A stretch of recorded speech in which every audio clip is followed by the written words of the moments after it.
is this will be a big indicator as to whether CM Punk is going to be coming back or not, because I don't think you're going to book and announce Chicago if CM Punk is not coming back. So if they announce Chicago, I feel pretty good that CM Punk is on his way back. If they don't announce Chicago, if they go with Daly's place, then I think you can, it's not dead in the water, but I think you can definitely say that it's more unlikely that CM Punk's coming back. So it's not so much about where is the show going to be for the sake of let's get tickets. It's everything to do with, is CM Punk coming back? There's been so much talk about CM Punk, Ace Steel, the fact that there's been like this drama going on.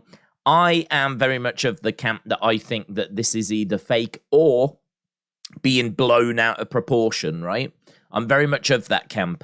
I think that Collision is too important to mess around. I think that they've been in talks for a long time. I think they know the situation. They know the landscape. I think Tony knows what CM Punk wants. I think CM Punk knows what Tony wants. I would imagine that's all been sorted for a long time. This is one of those where I think I can really see CM Punk coming back, and I can see it like being revealed after that this was, sorted. It was fine. Everything was cemented, and all this kind of noise has just been noise. Because you know how stories get blown out of proportion. You know how things like this get out of control. So I'm of the opinion of that, to be honest. So I think I'm expecting Chicago to get announced tonight. I'm expecting Chicago. If it is Daly's place, I still don't think that means no CM Punk. I think there's still a chance that there is going to be CM Punk, but I think it's going to be very interesting because surely Chicago is where we're going. As soon as Tony said about Collision, I'll tell you where we're going to be next week, straight away I was like, well, it's going to be Chicago. And then obviously all this noise has come out about Ace Steel and blah, blah, blah, blah, blah, right? I just think it's too important. I just think it's way too important. I think that Tony knows what he needs, and he needs CM Punk. He's going to need CM Punk for Wembley as well. So not only does he need him for Collision, but I mean, the thing is, as soon as CM Punk comes back, that's just going to give such a boost to everything. Like, apparently they're really struggling with ticket sales for Double or Nothing and, all this kind of stuff. So, yeah, I mean, it would just give a boost to everything. So I just think CM Punk's too important, is too big a piece in this puzzle to allow it to kind of go wrong or slip through his fingers. So I can only think that he's in full pandering mode, trying to do whatever he can to make sure that CM Punk definitely does come back. So that's my take on it. I could be completely wrong, of course. I could be completely wrong. It could be that Tony is adamant that he can do this without CM Punk. He's not going to bend to every whim, every demand. He's going to draw a line in the sand. And, he's just going to, if it's not going to come off, it's not going to come off. We'll succeed regardless. Could be that mentality. We're going to find out. But this is why tonight is so important. Once we do know for certain as to where this is going to take place, then obviously we can talk about it, talk about what it means, talk about if that drama is real, if it's not, if it's being blown out of proportion. Because I have said before as well, like I don't dispute that there's not something going on. I mean, clearly there's things going on because look at the fact that CM Punk's been gone for nearly 12 months. So, I mean, there's been a massive falling out. But, yeah, I don't know, man. I just put myself in that situation. I just think, like, you cannot let this slip through your fingers. You just can't. You just can't. You've got to. The business has been so stagnant. It's been so flat. It's been flatlining, but it's been flatlining at an okay level. It's been flatlining at an okay level. But, yeah, I think we definitely do need that little boost, don't we? We just need that little bit of a, something to just reignite the booster jets, and CM Punk would be that.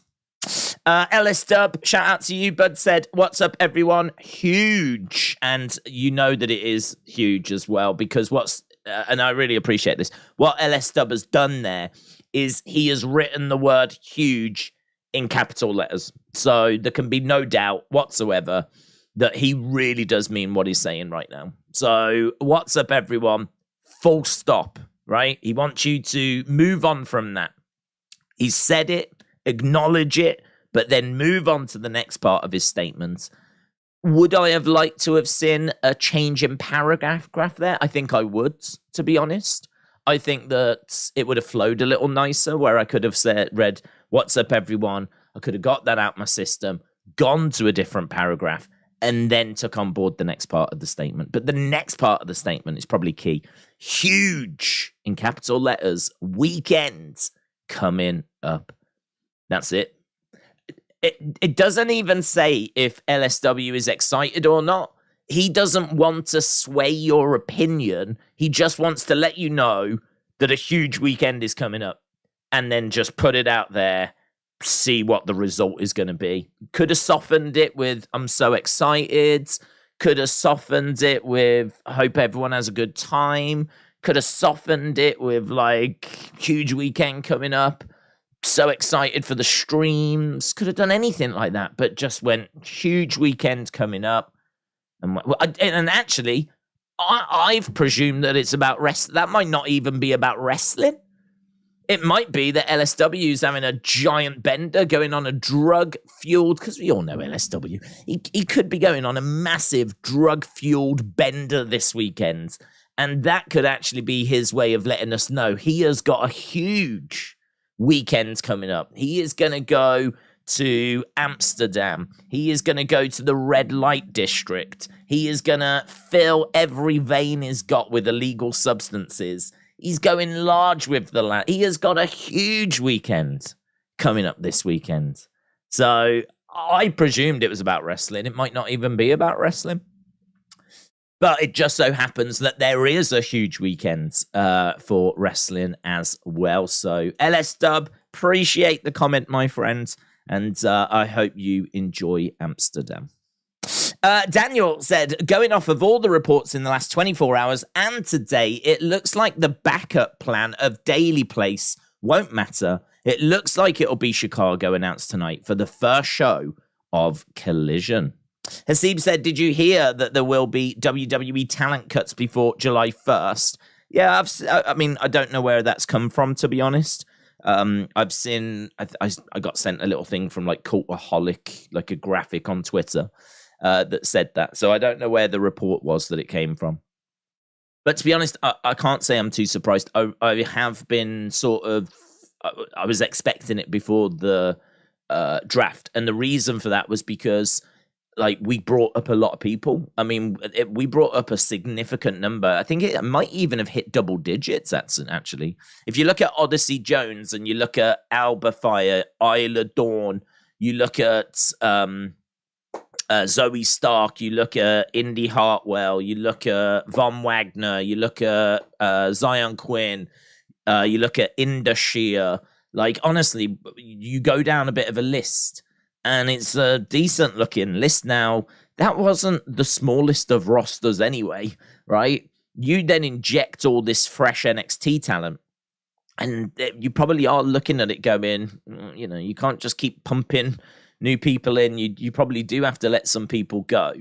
I personally, I'm not a fan of the way that WWE do it. I think if you've got a contract, that's your contract, The only thing I would say is that I don't have sympathy really for the wrestlers now. I sort of do and I don't.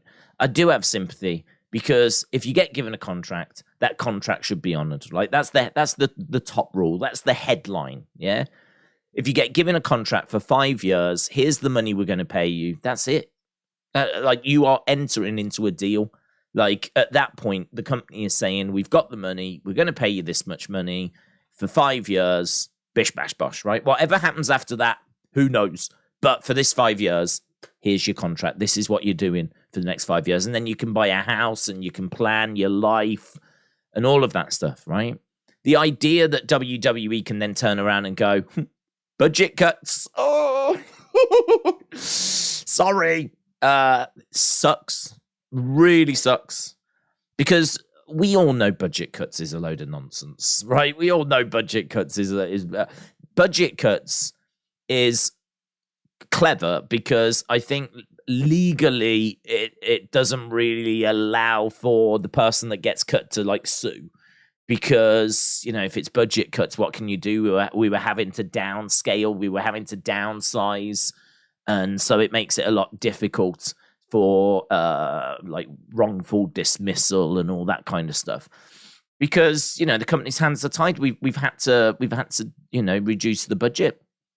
But the thing is, that budget is set by WWE, that they can have that budget be whatever they want. So as long as if they go to court, as long as the budget number they've got after is lower than before, then which it will be, because obviously compared to right now, if they now cut a load of people, that budget will be smaller. They're covered, aren't they? They're covered. And, if they then increase their budget in 6 months' time or whatever, well, yeah, we had a great period of time. Things were great. We made some money. We got some new TV deals. It allowed us to, the company was sold, or blah, blah, blah, blah, blah. We got a new injection of cash. That allowed us to change the budget again. I mean, it's all just boardroom BS is what it is. I really don't like it. I really, really don't like it. It's one of those things that just, it's the dark side of being a WWE fan. I think if a hardcore AEW fan was to have a pop at WWE, right, at the on-screen product, right, I would quite happily have that conversation. I could defend the WWE product because I enjoy the WWE product, and I have done since I was a kid. So I can defend that. But if they want to turn around and go, how can you stand up for Vince when, he's accused of all of this stuff by multiple different women? Not only that, he'll give people contracts and then just boot them out the door. I don't have a defense of that, to be honest. There's not really a way I can defend it, and I don't want to defend it. It's just horrible. I just really hate it. But the reason why I don't have loads of sympathy for the wrestlers either is because when we went through this, and there was about, 100 and some people that lost their jobs during the pandemic, and I remember doing a live stream as this information was coming through on the Wrestling Escape Pods with Dave in real life. Actually, he was co-hosting it with me as this information was coming through. I was getting so angry. Really, I really don't like it, right? Really don't like when they do this. I'm a big believer in, like, honoring contracts. And so, like, as this information was coming through, I was getting really worked up, really angry. And I can't remember if I said it during that stream or not, but I was like, this needs to be a warning to anyone that signs a contract with WWE now. Going forward, I don't care if you are brand new. I don't care if you re-sign. But WWE have shown their hand. They have absolutely shown their hand. And that hand is, we will cut and change our budget and get rid of people whenever we want, basically. We will do whatever we want. Your job is not safe. If you sign with WWE from that point, I have no sympathy for you, because it's right there, right? It's right there for you to see. They cut, like, was it over 100 people during the pandemic, right? Even though they just happened to sign everyone to massive contracts because of AEW starting. So, yeah, the whole thing's just horrible. So this is why I've only got limited sympathy, because it was right there. We all saw it. We all experienced it. We all saw them show their hand that they're willing to do that, willing to just change the budget and cut people willy-nilly, right? So after that point, I was like, do you know what? Anyone that signs with WWE, you're doing it because it's your dream and you're going to give it a go. But if you end up getting cut, that's on you, because they've shown that they will do that. And you cannot claim to be surprised, and you can't claim to be a victim, because your contract is worthless. Your contract with WWE is not worth the paper that it is written on. And they've shown their hand on that. So yeah, I must admit, armed with all that history and knowledge, I did expect them to cut before the draft, kind of clear people out and then bring up the new NXT talent. But thinking about it, it probably makes more sense this way, because this way you bring up the NXT talent, you bloat the budget, and then you go, oh, our budget is a bit over bloated. We'll probably have to cut people now. And so, well, how about this? How about you didn't bring up the NXT talent then? How about that? If all of a sudden now you're going to say that the budget is bloated, how about not bringing up Indashia and not bringing up Zion Quinn and not bringing up Von Wagner? How about that? How about that for an idea, right? And then your budget wouldn't have got bloated, would it? I mean, they are either, right, just taking people as being just completely stupid, right? They're either thinking people are stupid, they either don't care, and I think it's probably that one, to be honest, right? Or they are just some of the most incompetent people in the world of business, right? Where they can call people up from NXT. So they've got a number, they've got a budget, right? Let's say their wage bill is, 20 million, right? 20 million, whatever. And they're at about 19 million. And they go, oh, okay, well, we've got $1 million spare. And they go, should we bring up Indashit? Yeah, we'll bring up Indashit. Should we bring up Von Wagner? Yeah, we'll bring up Von Wagner. Should we bring up Caden and Katana? Yeah, we'll bring up Caden and Katana. Should we bring up Alba Fire and the other one? Yeah, we'll do that. Should we bring up Grayson Waller? Yeah, we'll bring up Grayson Waller. Is anyone keeping tabs? I mean, we only had $1 million spare. We only had $1 million. Has anyone actually jotted down? Because we might have gone over our budget, I'm sure we haven't. I'm sure we're fine. So we'll check it in a month's time. Someone then comes along and goes, oh my God, we're on 25 million. We've gone 5 million over. We're going to have to do budget cuts, You'll never guess what we're going to have to do. It's happened, John. It's happened again. I can't believe it. This happened last year. Why did no one keep tabs of the wage bill? I can't believe it. How many times do we have to do the budget cut thing? How incompetent can we be? This is unbelievable. So, yeah. Oh, God, man. In my mind, at head offices, it's like circus school. You just got clowns wandering around, like, juggling on unicycles. And people breathing fire and everything. And somewhere in there, you've got one competent person desperately trying and keep Nick Khan. You've got Nick Khan on his own, desperately trying to keep this show on the road. And instead, he's just got like clowns unicycling around him, people juggling, fire breathers, people riding on elephants. And he's just like, what? How are we meant to run a business under this circumstance? We've gone 6 million over the wage, but Vince, it's happened again.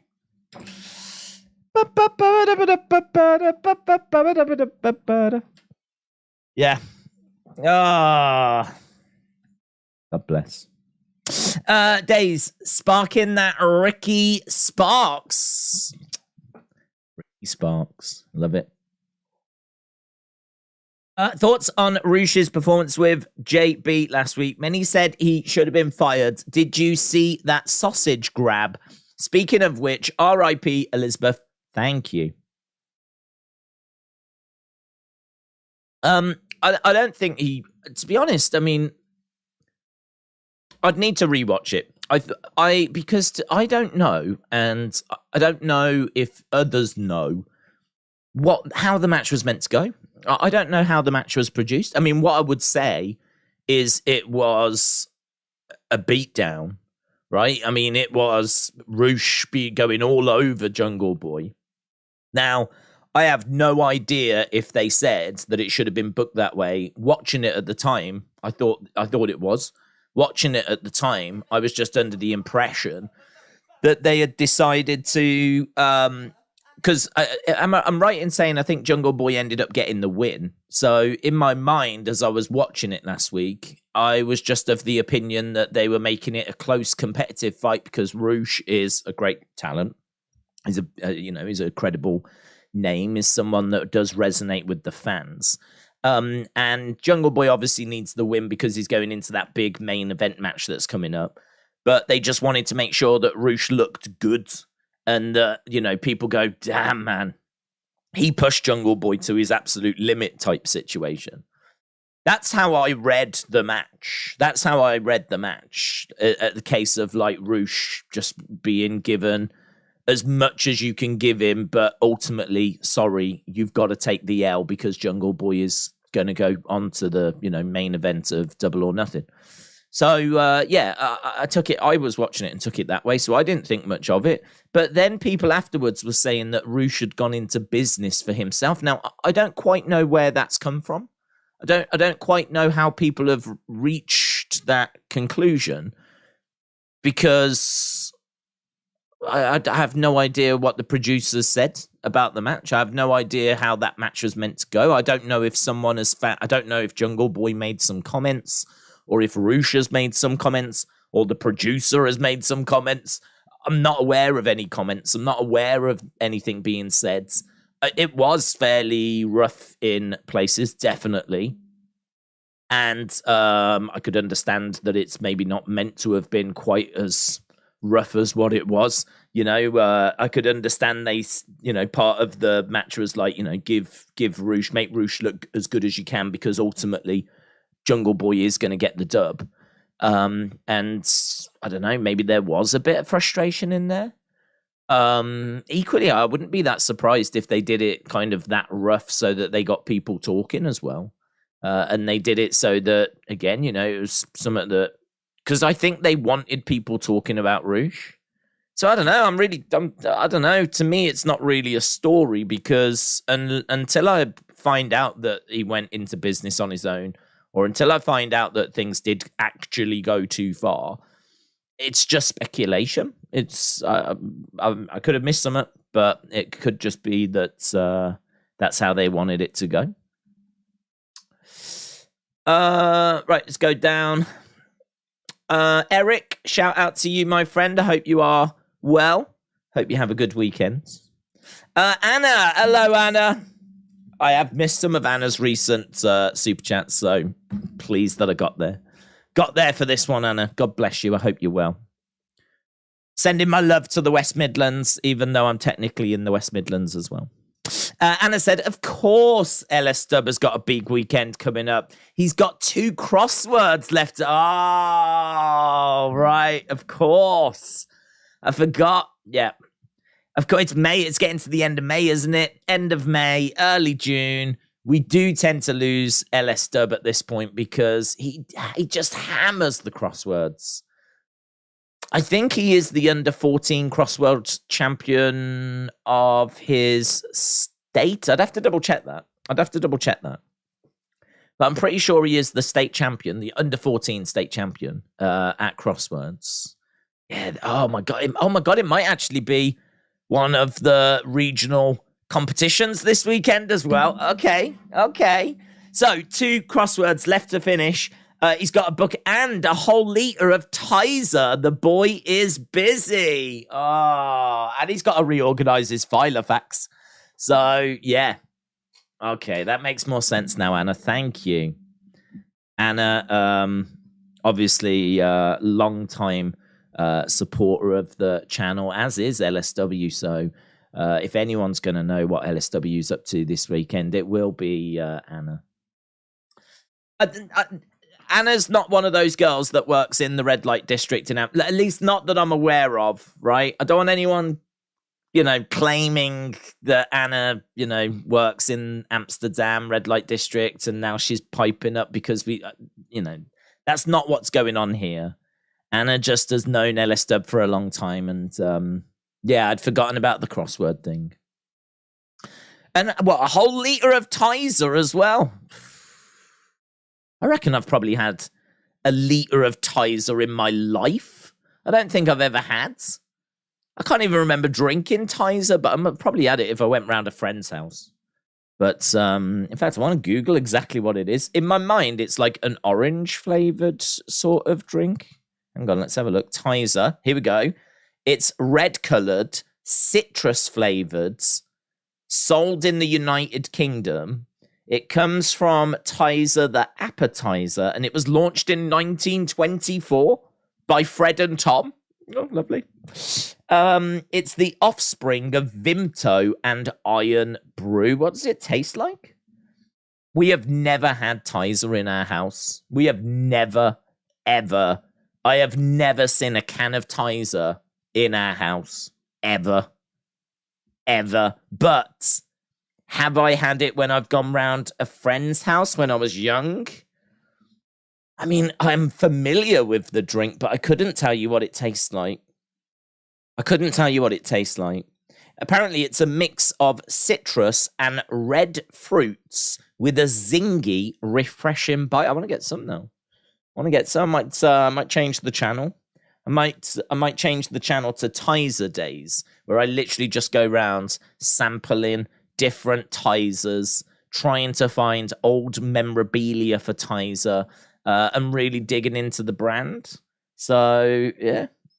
I'll get actually there'll be people that have never even heard of it because I don't know that it's I don't know that it's abroad. I don't know anything about it. What I'll do is I'll get this picture. I'll show you this picture. It advertises itself as the Great British Pop, which is interesting because we had a whole conversation not long ago about do you call it a fizzy drink, do you call it pop, and all this kind of stuff. They call it pop. There it is. Look, red. I wasn't lying. Red and the Great British Pop. I mean, they say the Great British Pop. I'm British. I reckon I've probably, I've probably tasted it once in my life, but I couldn't flipping tell you what it tasted like. The Great British Pop. I want to try it now. I really want to try it now. Has Anna had it? I don't know if Anna's had it. We're doing a Tizer appreciation stream. Yeah, full on, man. Full on. It's interesting, isn't it? Because it's one of those drinks that you hear about throughout your life. And I've heard about it's been mentioned at various points. And it's been mentioned to the point where I'm sure I must have drunk it, but I cannot recall ever tasting it. I can't recall ever having it in my life. I can recall having Iron Brew, but I can't recall having Tizer. So, yeah, I will definitely try and seek it out. The only thing I'm going to say is it is 59p a can now. That's pretty steep. Back when I was young, cans were around about 20-odd p, right? When I was young. I'm pretty sure for 50p, you could get a can and a Snickers bar for about 50p, right? 20p for the can, about 30p for the chocolate bar, maybe even less. You might even get a bit of change. Do you know what I mean? A bit of jingle. You might get a bit of jingle out of a 50p. Now, I ain't even getting a can of Tizer out of 50p. I'm going to need to scramble around and find another 9p. And where do you find 9p in this day and age? Do you know what I mean? I feel sorry for kids, man. Kids must have to walk around with notes in this day and age to get anything done. Back in my day, if you had a £1 coin, you were done for the day. Do you know what I mean? Now, Jesus. It's inflation for you. This country, it's gone to the dogs. Days, out of all the talent that could be on the Wembley All-In cards, what would be the match you're most interested in out of all the talent that you can put against each other? Probably Omega Okada. I've said this before that for me, this generation's Ric Flair and Ricky Steamboat, if someone was to say, like, what is this generation's Ric Flair, Ricky Steamboat, my answer would be Omega Okada. I think, and we broke down why that match was so significant, why it was so important. I think that, I don't know that without that match that we get AEW, I think it's that important because I remember there being a bit of buzz about New Japan, but Omega and Okada was this massive battle between the two biggest stars in New Japan, and the interest of that feuds. And obviously, the fact that AJ had been over there, Finn Balor. I mean, I think when Finn Balor was over there, I don't think many people were watching, to be honest. Because I wasn't hearing Finn Balor getting mentioned much, right? Before he came to NXT. I think New Japan had interest, but not to the scale that it went to, right? I mean, what it went to with Kenny as leader of Bullet Club, and obviously Jericho going over and everything. Like there was a real spell there of a good few years, probably going from like 2016 to 2019. Maybe a little bit just before, but I think that it's Omega Okada that makes everything go boom. Omega Okada is the cake is baked. People had been tuning in, but Omega Okada is the candle that you put on top. That's the lighting of the candle. That's the da-da, right? And all of a sudden, New Japan was here, and a significant number of people were talking about it. And all of a sudden, as we said, Hot Topic around this time then start stocking Bullet Club shirts in America, and you start to see people wearing Bullet Club shirts, and it becomes a bit of a fashion statement. There's people wearing Bullet Club shirts that don't even know what Bullet Club is. And all of this seems to coincide with Omega Okada and the success of that.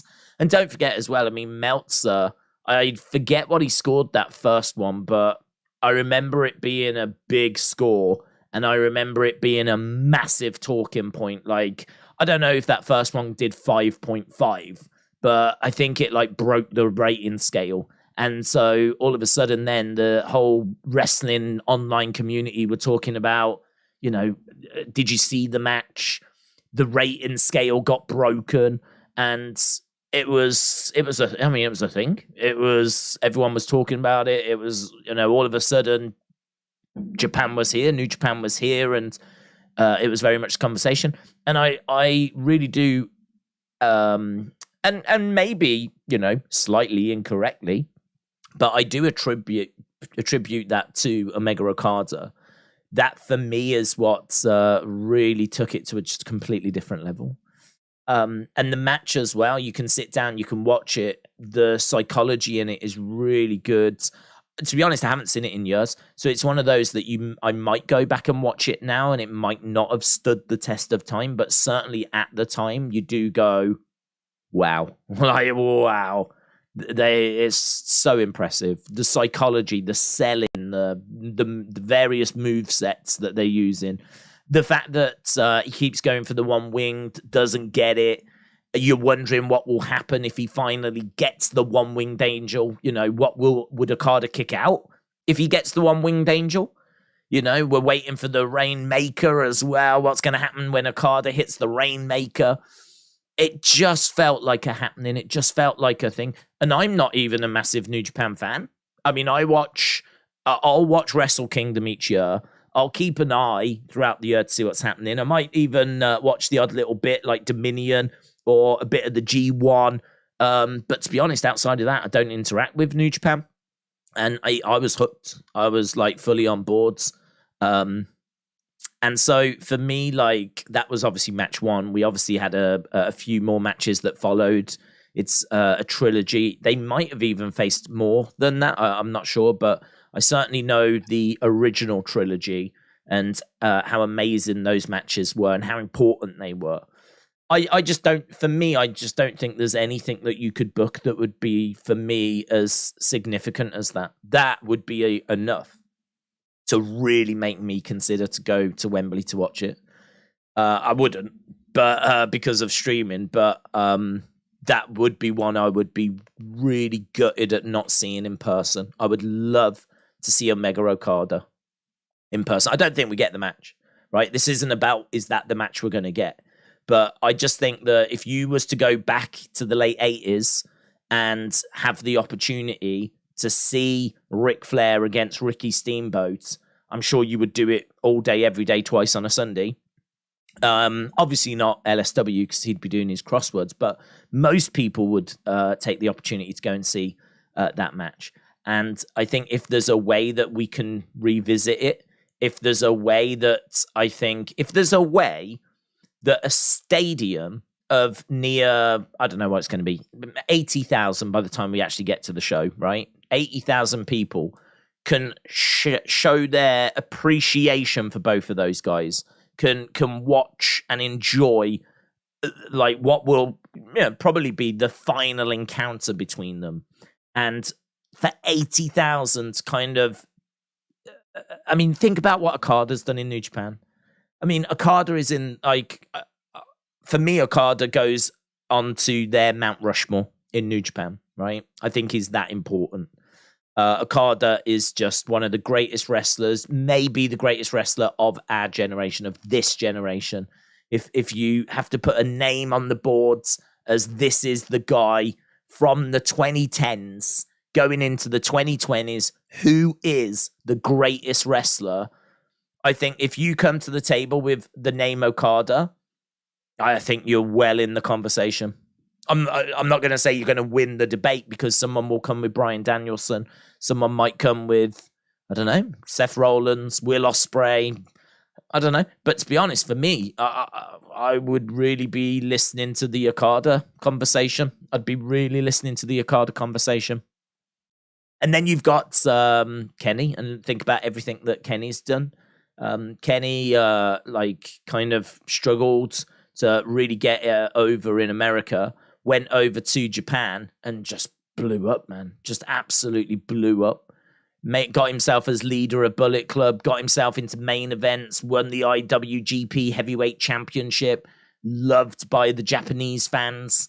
And as I said, as a result of the success he had over there, I think that gives you the foundation to form AEW. So without that, I don't know that they get big enough to be able to build a fan base to be able to start AEW.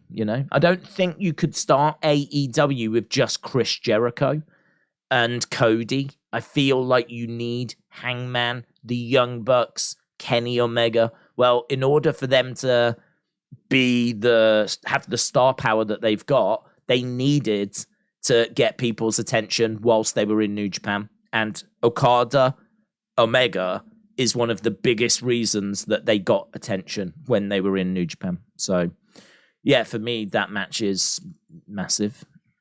We probably won't get it. I'm not even saying we're going to get it. But the question was, what combination of wrestlers would you put together to make the biggest match possible and whatever? And I'm sure people wanted an answer of a match that we hadn't seen before. But I would be lying if I was to give you an answer that wasn't Omega Okada. Because to me, that is this generation's Ric Flair, Ricky Steamboat. And it's a match that would be enough to make me want to go. Mercedes Moné against Britt Baker, or I don't know, MJF against Will Ospreay or CM Punk. Haven't we seen that anyway, haven't we? I don't know. None of those interest me as much as Omega Okada. I think the historical impact of that, I don't even know if it's really appreciated as much. It's funny because it was. I don't think me saying that would have been controversial a few years ago, but I think New Japan sort of fell off. Since AEW came along in 2019, it's been about 4 years now. New Japan has only gone down in people's interest over those last 4 years. And I think there's been a good considerable amount of people that have joined wrestling that weren't watching back in 2019, 2018, 2017, 2016, blah, blah, blah. Whereas now, you say that, and I sort of sit here and I think, yeah, there's probably a good chunk of people that haven't seen the match, haven't seen the matches, just don't know. So, they're probably nope, wrong. But having lived through it and been a wrestling fan and seen the reaction to it at the time, I promise you, it had a massive impact. William said, does this mean that you're going to cut mods due to budget cuts? Well, no, William, because I'm not incompetent. I'm not as incompetent as WWE. I appreciate the fact that you think that a load of circus clowns do run the channel, but no, I'm totally on board. I'm on top of our budget.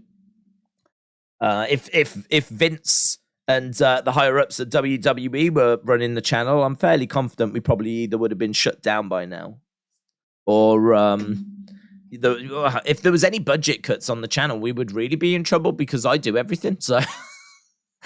if I end up getting cut due to budget cuts, I promise you the channel's in big trouble. So hence that's why we would get shut down. So no, you'll be pleased to know that I've checked the numbers and we're all above boards.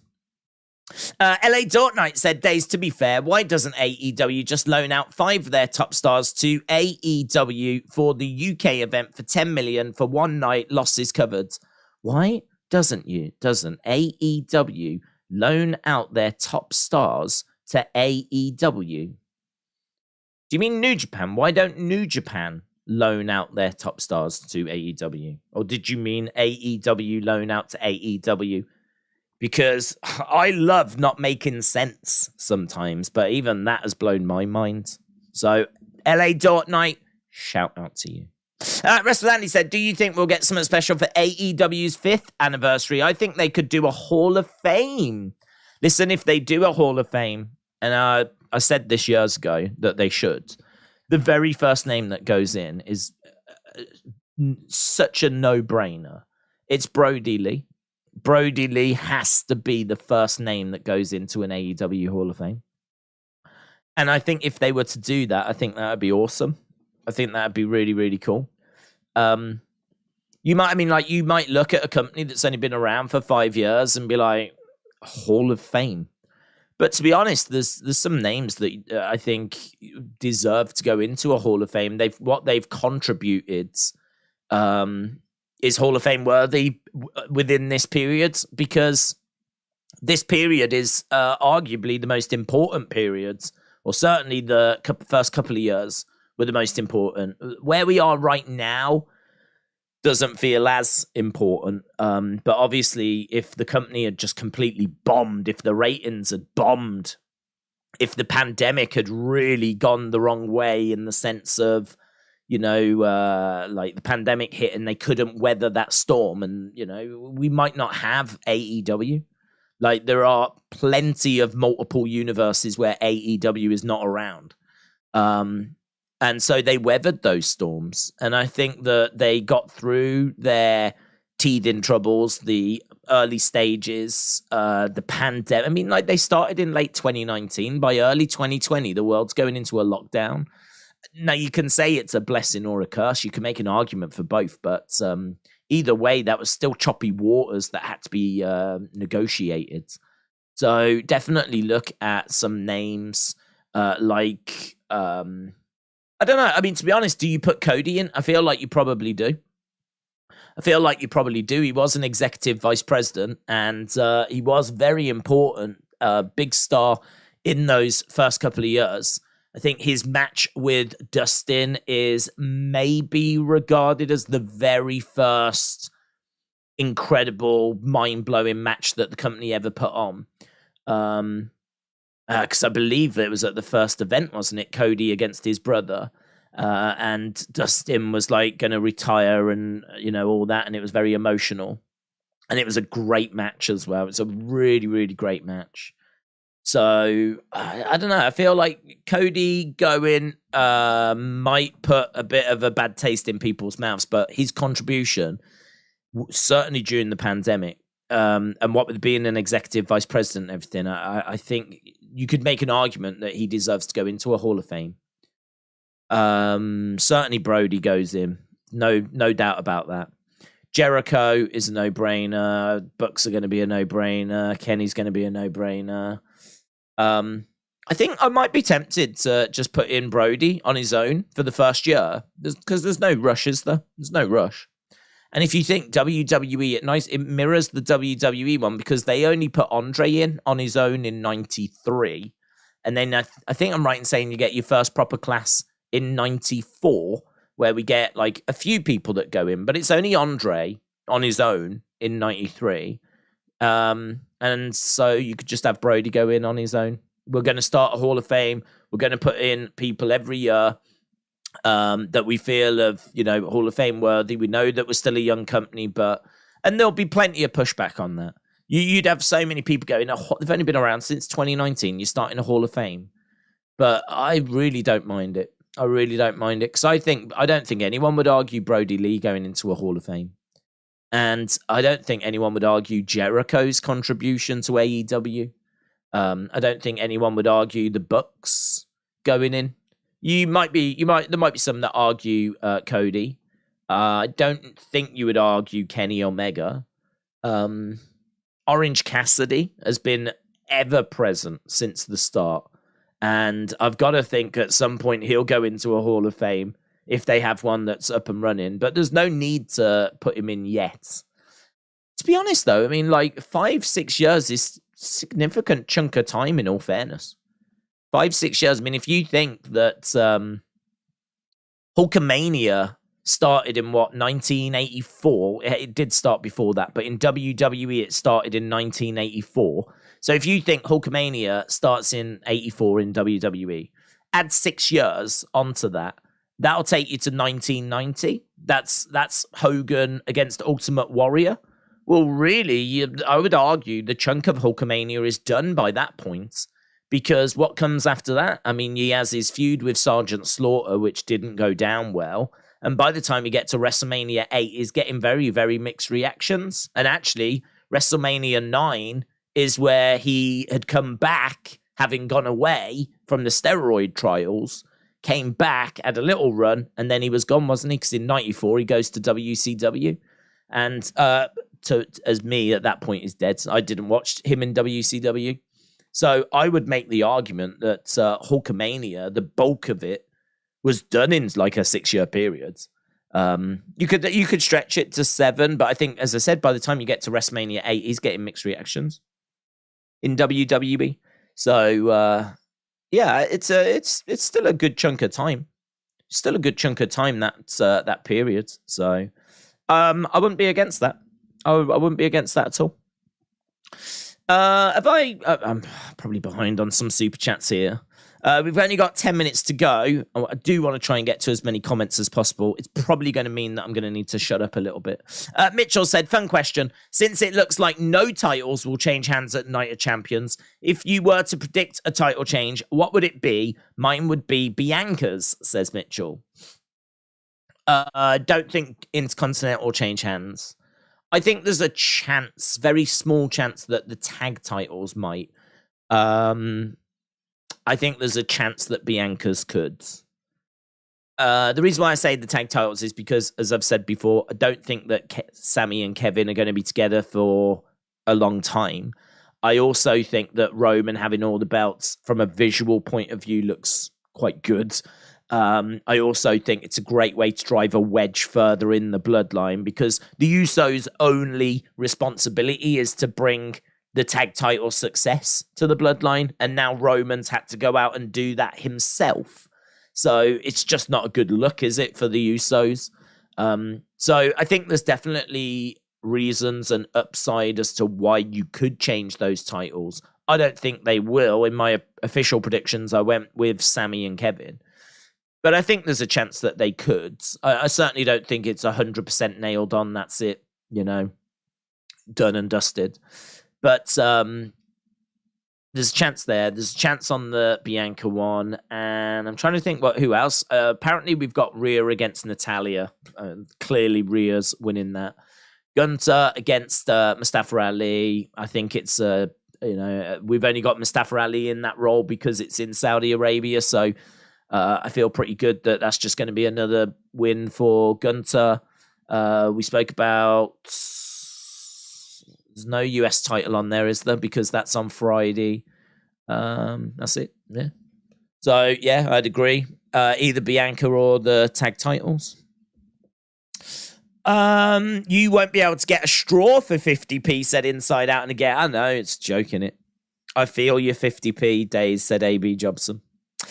Inflation UK is down to 8.6, says Thomas, but it is still high. LA Dort Knight said, I didn't know there were variants. I heard Mexican Coca-Cola is the best. Did you know? What was I watching the other day?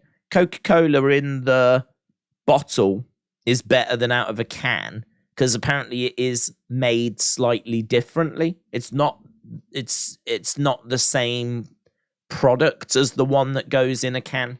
Now, this could be one of those BS sort of things that goes onto the internet, so take it with a pinch of salt. But I can't remember if it was a TikTok video that said it, but it said that it's a different kind of sugar cane that gets used for the ones that get put into the glass bottles, which means it does taste different. And general consensus is that it is a slightly better taste as well. So, yeah, interesting. Could be a load of BS. I got it from TikTok, so, do with that whatever you will. Retribution, shout out to you, my friend. I hope you are well. I hope work's going well. Hope you wasn't too tired as well. I remember you said you stayed up a little last night to join us for NXT. So I hope things went good. Darby Allin against Sting, All In Championship versus Korea, says Thomas. That would be fun. Bianca should turn heel. The boos would be louder than the cheers are with her being a face, says Inside Out and Again. King Roman said, do you think CM Punk will return tonight? No, I'm not expecting him to return tonight. The only thing I'm expecting is for Tony to reveal if we're going to go to Chicago or not. And I think if he says we're going to Chicago, that then means that CM Punk's on the way, basically. I cannot see any way that we do Chicago without CM Punk coming back. So they'll riot. There'll be a full-blown riot if we do Chicago and the show ends and there was no CM Punk.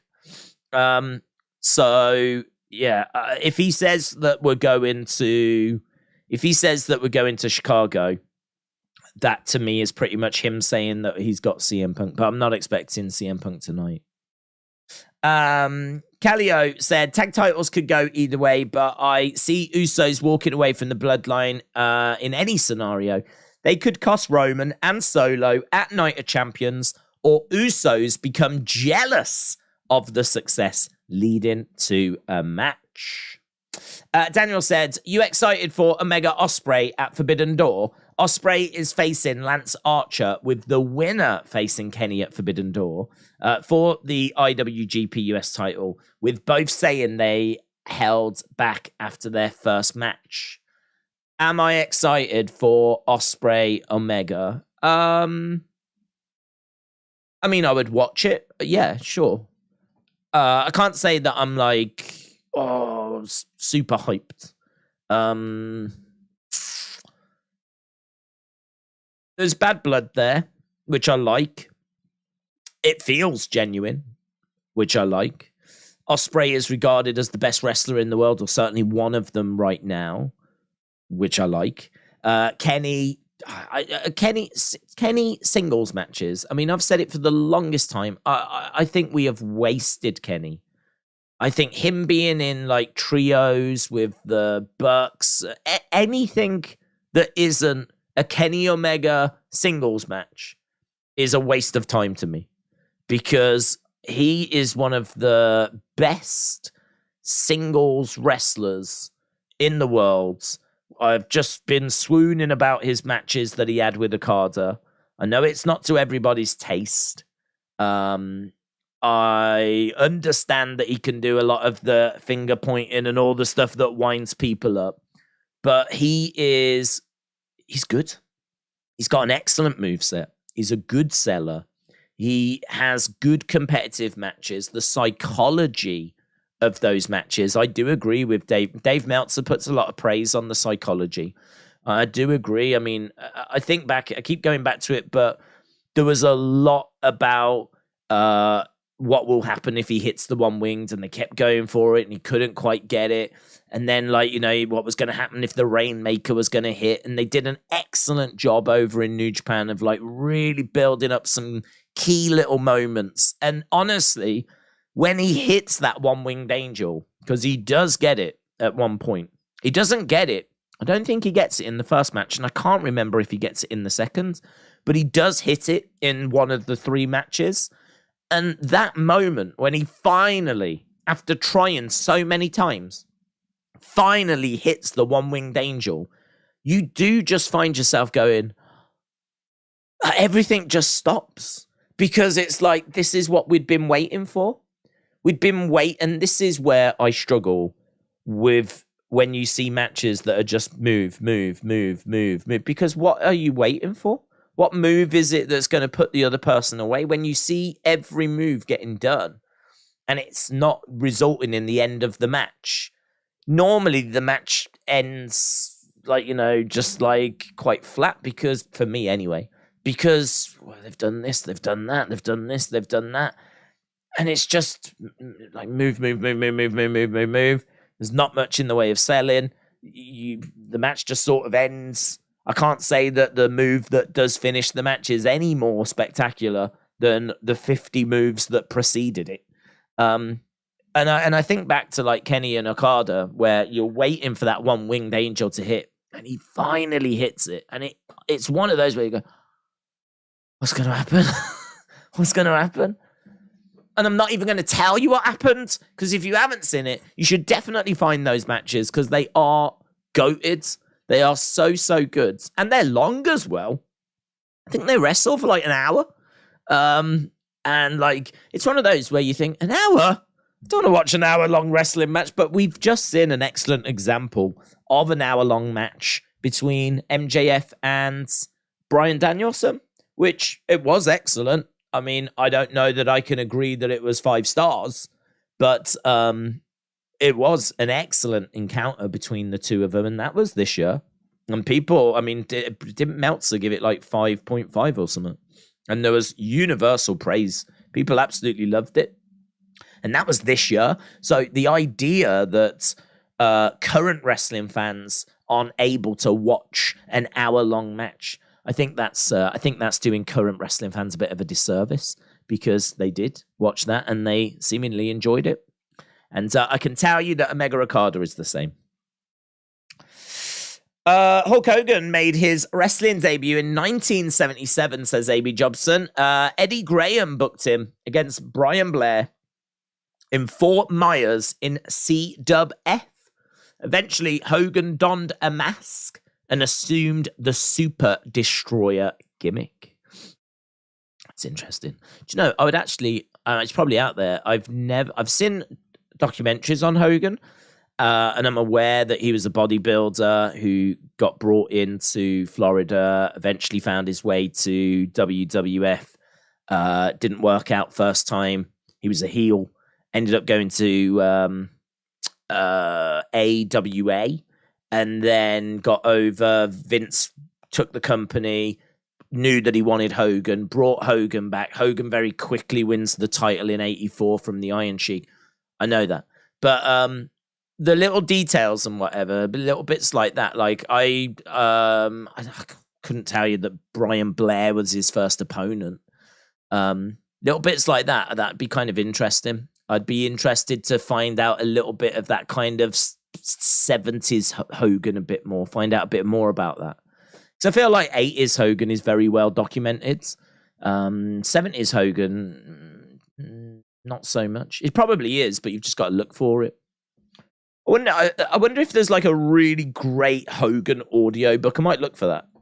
See if I can find that. I've been listening to a great one on Andre the Giant, because I signed up for Audible, and it's really good. And I've been listening to a couple of wrestling audiobooks, and the one on Andre the Giant is fantastic. I really recommend it. Right, Orange Cassidy, we are underway then. So we are up and running with AEW. Let's turn this up. Days, AEW will not have a world title change this quick on MJF. With that being said, do you think the big finish will be due to Sting turning on Darby? Don't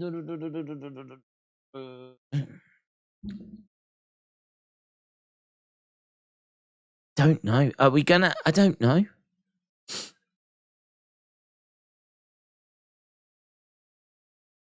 Don't know. I mean, I feel like Darby against Sting, Sting going out at Wembley, that it all feels like the right way to go. Him putting over Darby feels like the right way to go. Do we turn Sting or do we turn Darby? Don't know. The reason why I say I don't know is because, do you want Sting to go out as a heel? Do you want him to go out as, I don't know. That's a tricky one, that is. It's a tricky one. Sort of feel like it would really seem very fake Because I don't think you would get long out of that. And like he's stood by him for so long. So for him to like turn now, it would just feel real. It would feel fake. It would feel forced. But then do I want to turn Darby heel? I don't know. I don't know, actually. I don't know. That is an interesting one. A heel Darby I could get with. I could get with a heel Darby. Right, we've got... do you know what? I've got the graphic lined up. Fletcher. I got the graphic lined up. We haven't even flipping looked at it, have we? Just been chatting away. Oh, not that one. Oh, that one. That one. That one? Is it that one? No, not that one. Where is it? Where's my graphic? That one! Wow, I've got so many graphics. So, Orange Cassidy against Kyle Fletcher. That's the match that we've got right now. He is of Aussie Open fame. We've got House of Black taking on Blake Christian, AR Fox, and Metalik. Well, that's interesting. Is that Grand Metalik? I didn't know he was in AEW. We got a contract signing for Double or Nothing between Jericho and Adam Cole Bay. We're going to hear from Ricky Starks, who looks quite old in that picture. I don't know why. I feel like we're getting a glimpse of like a 50-year-old Ricky Starks. He looks like Dobby. He looks like he's come out of Harry Potter. Why does he... I don't know. We're going to hear from all the four pillars. We're going to hear from FTR. We've got Taya Valkyrie against Lady Frost. And we got Lucha Bros against Claudio and Wheeler Yuta. Boom. Jeremy said Lady Frost is really good to see. Lady Frost will beat Frankie Monet, says Miguel. Right, we've got Orange Cassidy on the outsides. So Fletcher is in control of this at the moment. Obviously, we're waiting for Tony's announcement. And Tony knows that we're waiting for Tony's announcement. So I think Tony's announcement will probably come in the second hour. It'll probably be right at the end. Right at the end with like a minute left to go. 30 seconds, he'll come on and go, "Hi, guys. Just to let you know, Collision is going to be announced next week. It'll be announced on Rampage." Orange Cassidy launches off the top. Don't quite know what that was. He kind of landed down on Fletcher. It wasn't really a DDT or anything. Fletcher did end up spilling to the outside, though. He's down on the ground. Makes no sense to have a contract sign-in for a match that's unsanctioned, says Corvid. That's interesting. It's an unsanctioned match.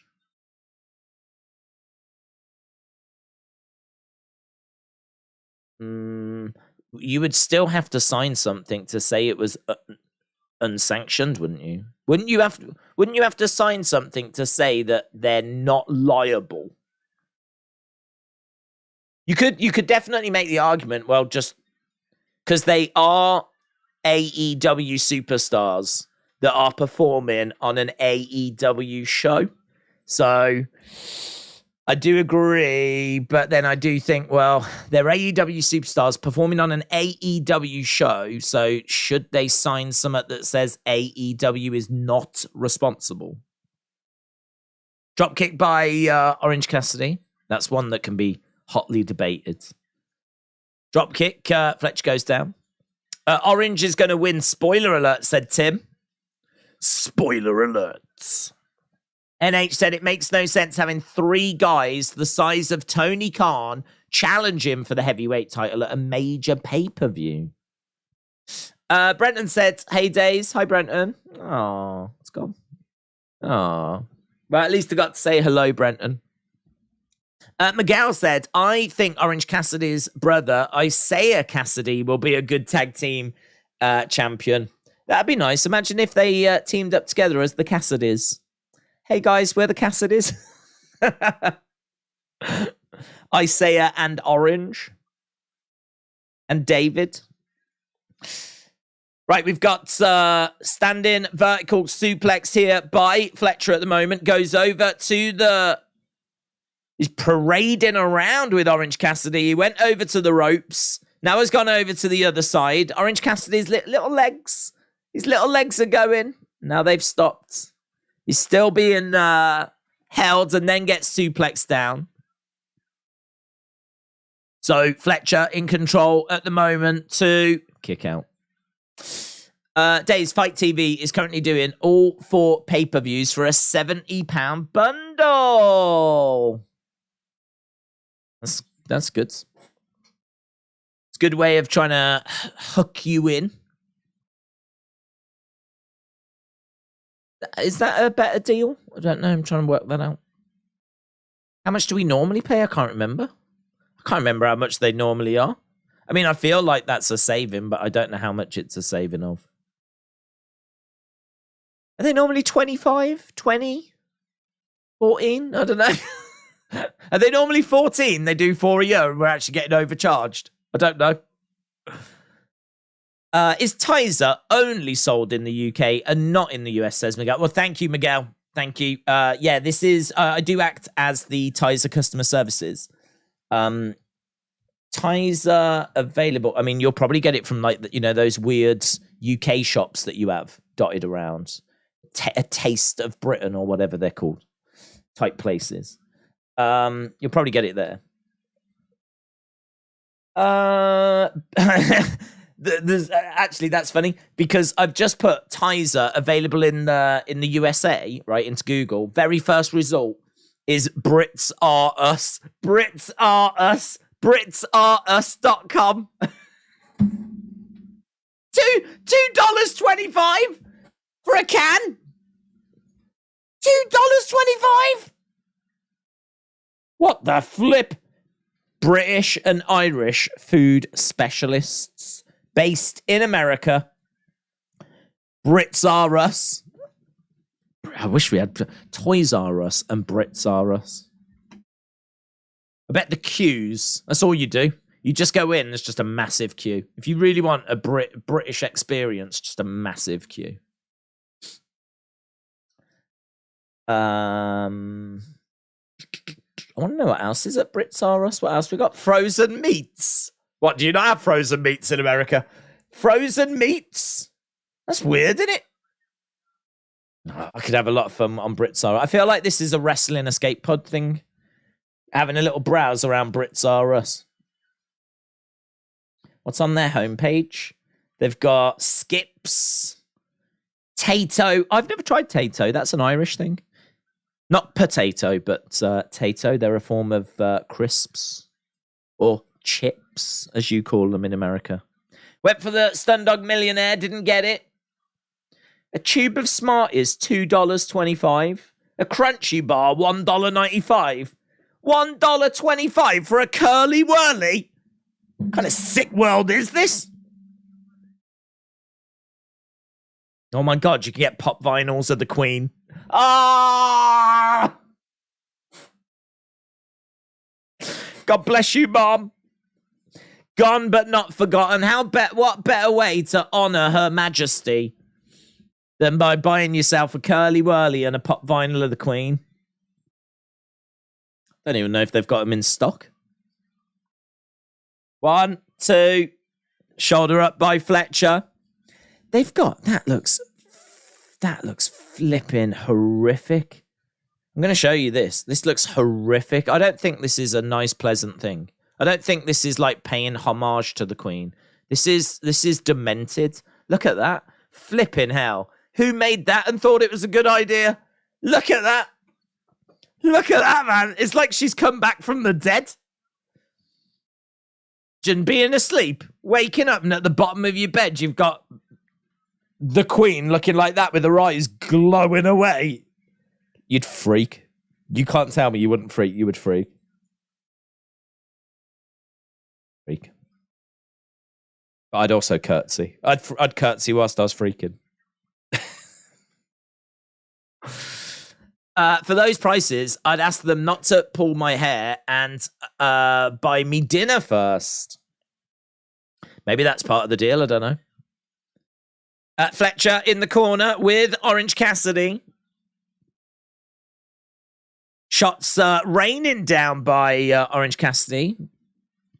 Fletcher goes down. Orange Cassidy is perched in the corner. Crossbody gets caught by Fletcher. Crossbody is caught round the hat. Ooh, that's a nice driver, man. 2. That's nice by Fletcher. Really spun him round, planted him down. Only got the 2. Only got the 2. Look at that. Spinning Michinoku driver. Wrestling in a chain as well.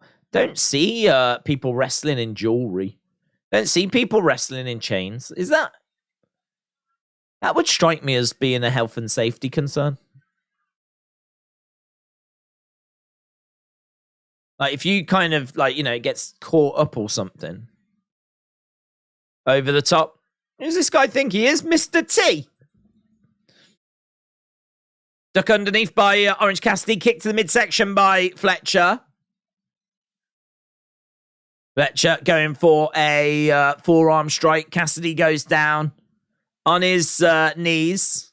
Slumps down as Fletcher grabs Cassidy. Another forearm strike as Cassidy goes back into the corner. Crowd are booing. They're not making too much noise for this one. Roll back, Fletcher. Pointing over at Cassidy. Kick. Grabbing a hold of Orange Cassidy. Cassidy reverse. Ooh, it's like a brain buster. Damn. Lights have gone. Okay, we're back. Fletcher isn't a jobber. He was IWGP Tag Champ in New Japan, but had to vacate because his partner is injured. Big Time Max said days, Tony's announcement will be the United Center.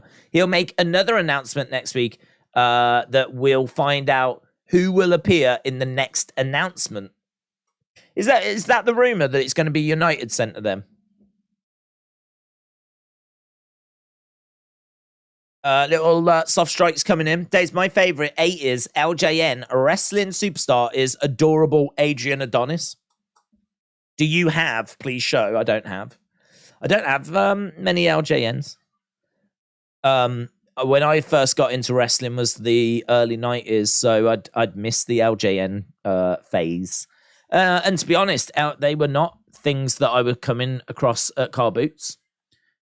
Going into the 90s, I was 1, 2, shoulder up. Yeah, I wasn't coming across. I was not seeing LJNs at car boot sales. I did manage to find the British Bulldogs at a car boot sale, so I do have the Bulldogs in their packaging as well, which I was really stoked about when I was young.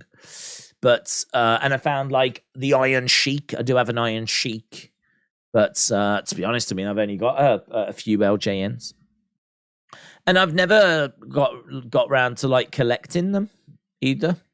I think because by the time eBay came along, I think people were kind of fully aware of how rare they were, and so if you want like good condition, certainly if you want them boxed as well,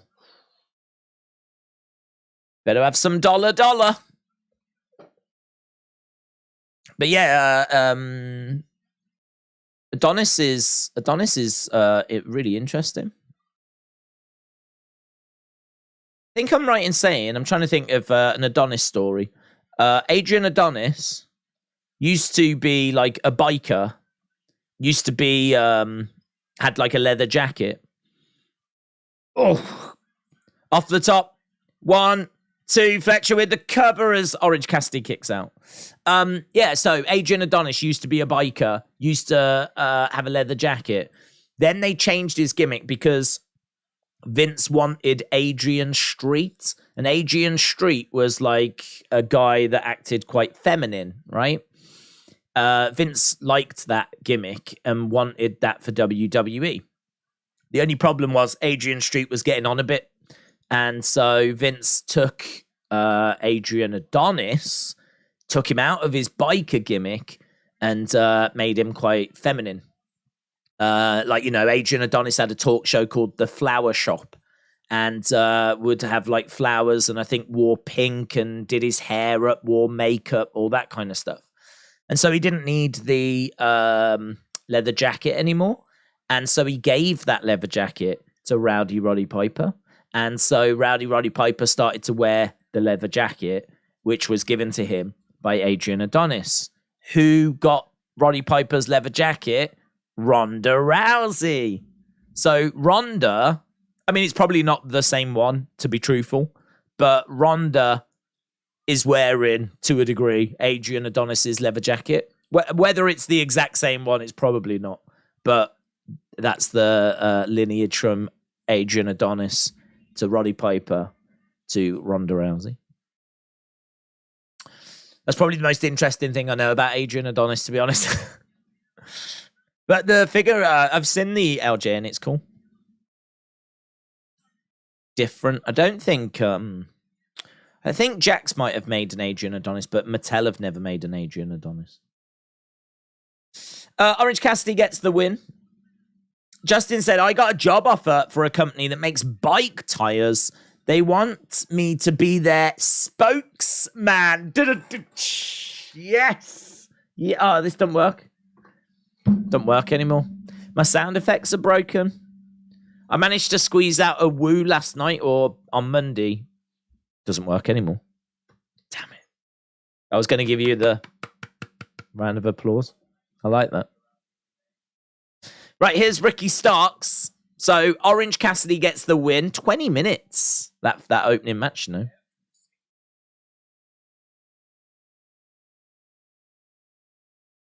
Every week, it's the same thing. I get beat up by Jay and Juice. I'm going to take matters into my own hands.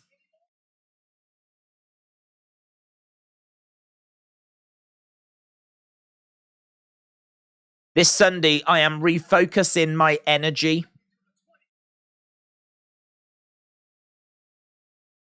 It was weird seeing Renee scream there as Juice Robinson comes in, starts brawling with Ricky Starks. Here's Jay White as well. So Jay White, Juice Robinson attacking Ricky Starks. Poor Renee had to go, ah! Run off.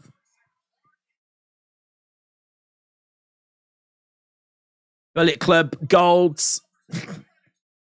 Jay White is doing some posing as Juice beats down Ricky Starks. Switchblade with a chair. Wallops Ricky Starks with that chair. Jay White taking a seat. Grabbing Ricky. You think you're done with Bullet Club?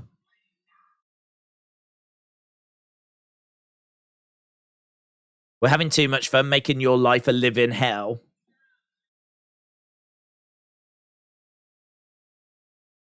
Well, there we go. Chris Jericho, Adam Cole, they're going to be signing their contract. That's coming up tonight. House of Black coming up as well. Blake Christian, AR Fox, and Metalik. FTR, we're going to be hearing from them coming up next. FTR next. Okay, what are we? We're going over to the commentators.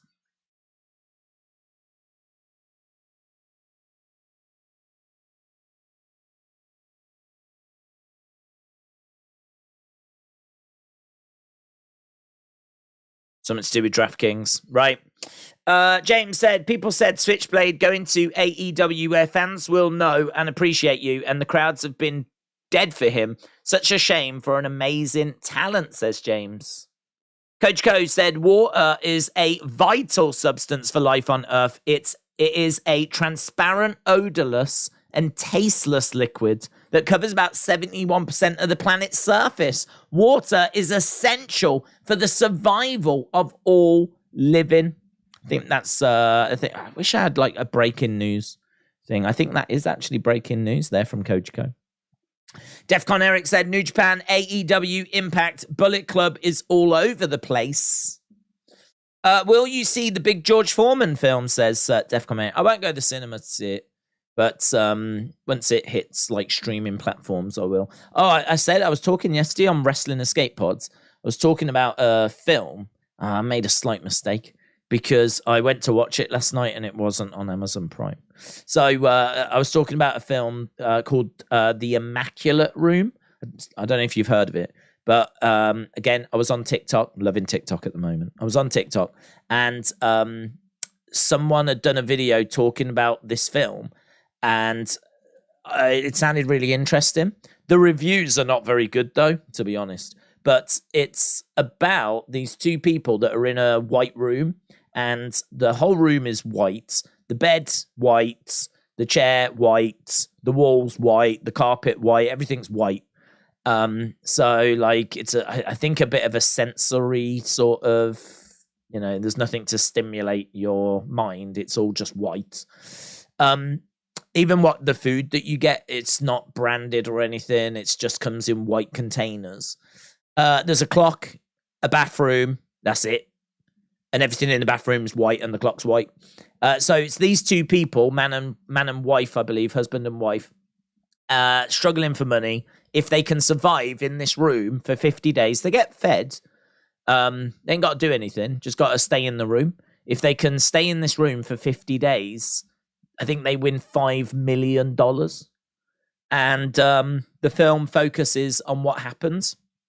And it sounds great. I mean, like, that sounds so interesting to me. That sort of like psychological experiment sounds really interesting. It's not a documentary or anything. It's a film. I don't know if it's based on a true story though. Be cool if it was. Well, I'll say that. I don't know what happens. One of them might go mental or something. So I hope that doesn't happen. But that film came out last year. I thought I'd saw that it was available on Amazon. And so I went last night to put it on. It's not, unfortunately. It's on Now TV, but you have to like pay extra to get it and everything. So at the moment, it's still at that kind of expensive stage. But eventually, when that hits like Netflix, whatever, I definitely want to check that out. But as I said, the reviews are like 40%, 4 out of 10 type stuff. So, don't know. But that's the film I want to watch at the moment. Right, we've got Jungle Boy.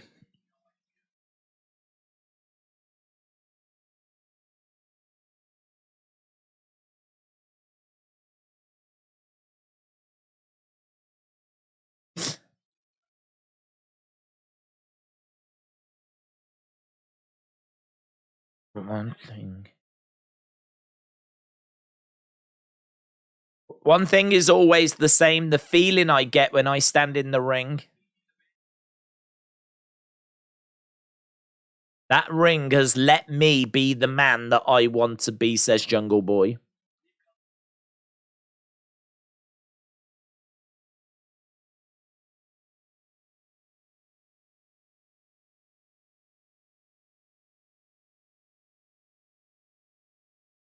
It's all very dark, wasn't it? It seems like it was kind of in like a very dark space and it was very darkly lit.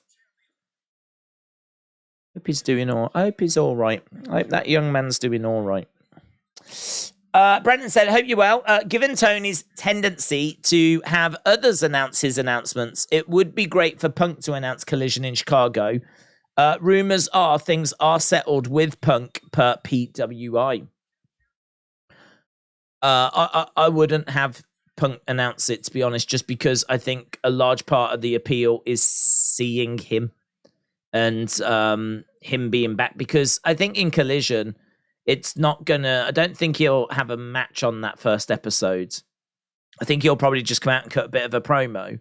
So I think I would probably do whatever I could to not have him. And I think also you might want to tease that Willie, won't he, as well?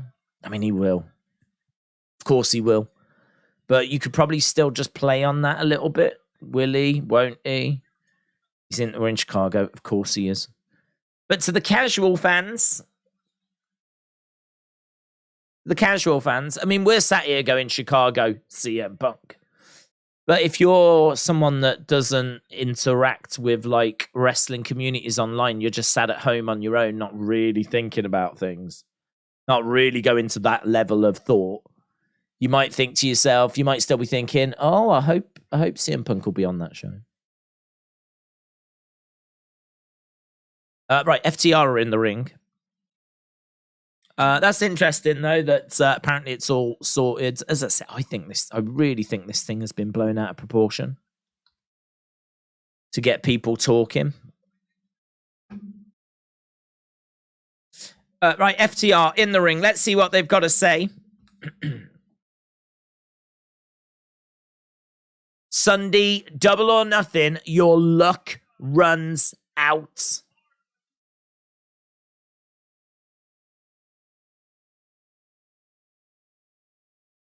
Jeff, you've broken 1 million guitars and you still can't stay relevant.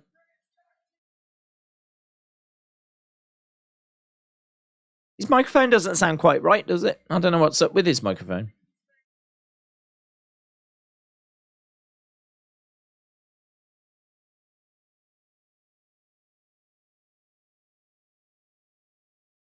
If you think for 1 second that the head of the tag division is going to be a couple of rejects from TNA,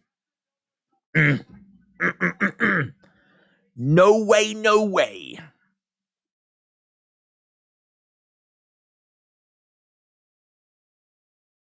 Having a few shots here.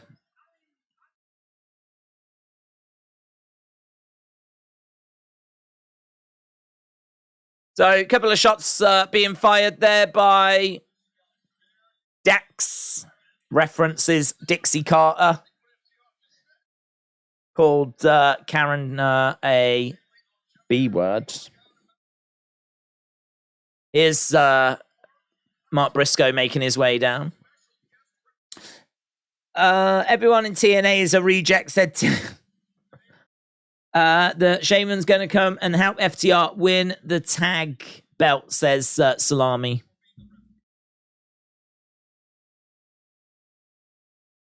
I know you're mad, Mark. Don't make them let you look stupid.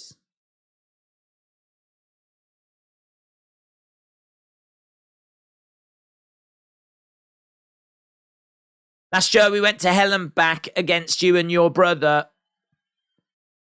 This time we'll go to hell and back for you.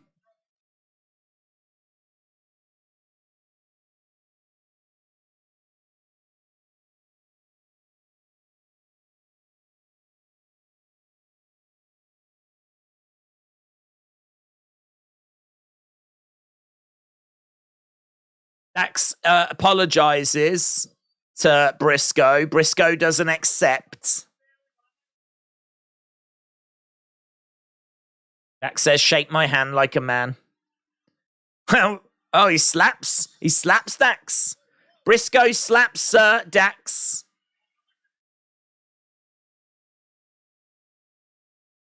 Ash trying to get in between Briscoe. Ash saying, don't let them get into your head to Briscoe. Briscoe on the outside of the ring. There's a Hulk Hogan Macho Man type moment there as they were like, were they going to shake hands?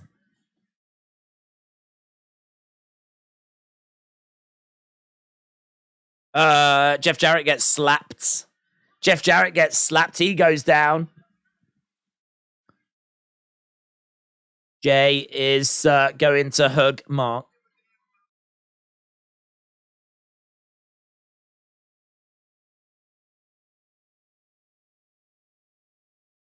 I'm getting tired of this. Is he allowed to say that word? I'm getting tired of this BS. Are you allowed to say that? Is that a thing that's allowed to be said? Maybe it was censored in America. I'm getting tired of this bull. Okay, so done with that segment. And now we're moving on to Renee. She's backstage with Sammy. I miss JR saying that. Sammy, Sammy, Sammy.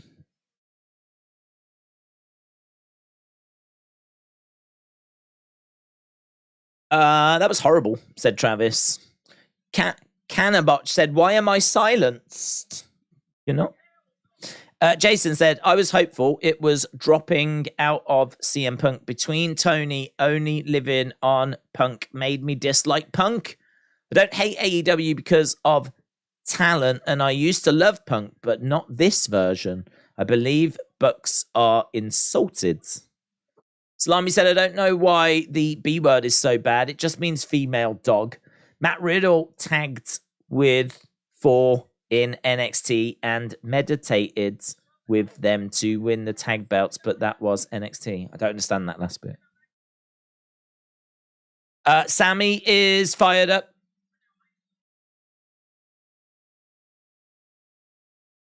I am the man that will take that AEW world title from you, says Sammy. Sammy, Sammy, Sammy. Right, where are we? We are 34 minutes in. AEW World Trios Championship Open House match rules, 20 counts. Any 3 competitors can form a trio. No rope breaks. Disqualifications are enforced. Dealer's choice. What's dealer's choice? What's dealer's choice mean? What's dealer's choice? House of Black time. From the House of Black. No one cares about comments. Just because no one responds doesn't mean that you are hidden. Let's make it a 24/7 belt gig. Why can't I? Well, let me add text. What's going on? We've got textical problems. Oh, no, that doesn't sound right. In my head, I was thinking technical problems, but because I'm having problems with the text, I changed it to textical problems. But now it's, I mean, I think I'm going to get cancelled for saying that. I'm sorry to hear about your textical problems. I mean, I really am having textical problems. I need to delete this. How do I get rid of this box? I need to add a new one. Right. House of Black versus people. House of Black are taking on people. What font do I want? What font should we go for? I don't know. Oh, that's funky. What else? Playbill. What's Playbill? How's that? It's like some kind of old Western. We'll go for that.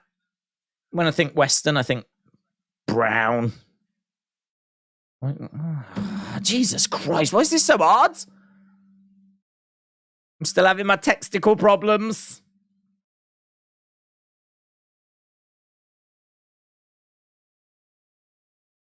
There we go. Right. House of Black have made their way down.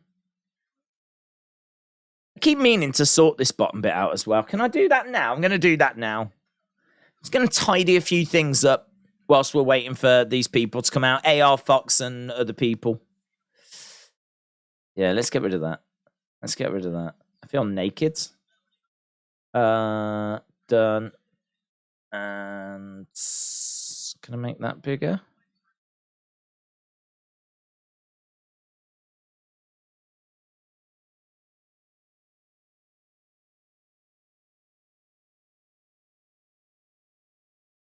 Is Metalik. Metalik.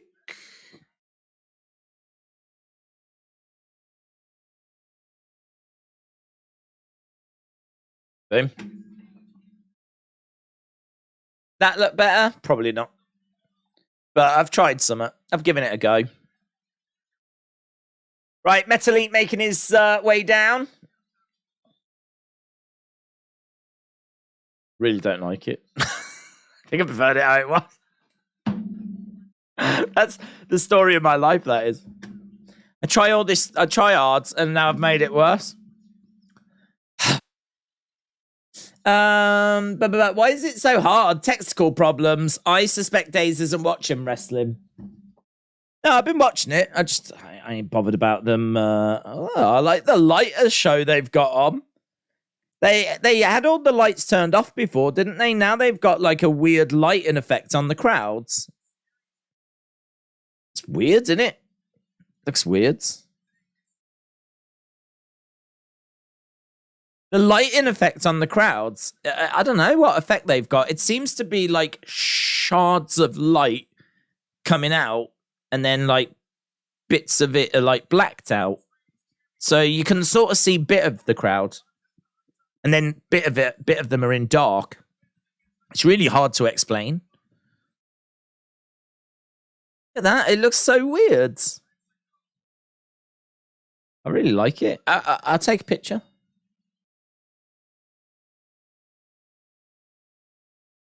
It's such an interesting effect. I've never seen that before. I have never, ever seen that before. Let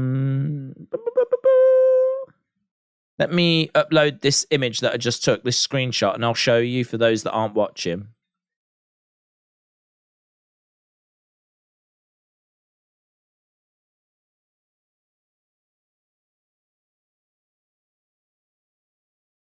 Days, they're also facing a fox.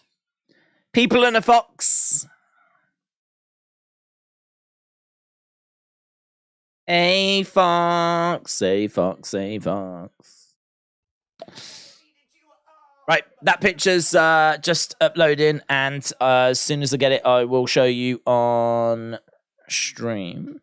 I think it looks so cool. I think it looks great. I'm all for innovation in wrestling. Let's go. Right, so House of Black. I like House of Black. I think House of Black are a good team. I think that's I think they're one of the best things in AEW at the moment, to be honest. So I'm quite happy to sit and watch this. Get rid of the picture of the weird, freaky queen. And I don't mean William Hensey. I meant that picture of the queen with the eyes that was weird, that freaked everyone out.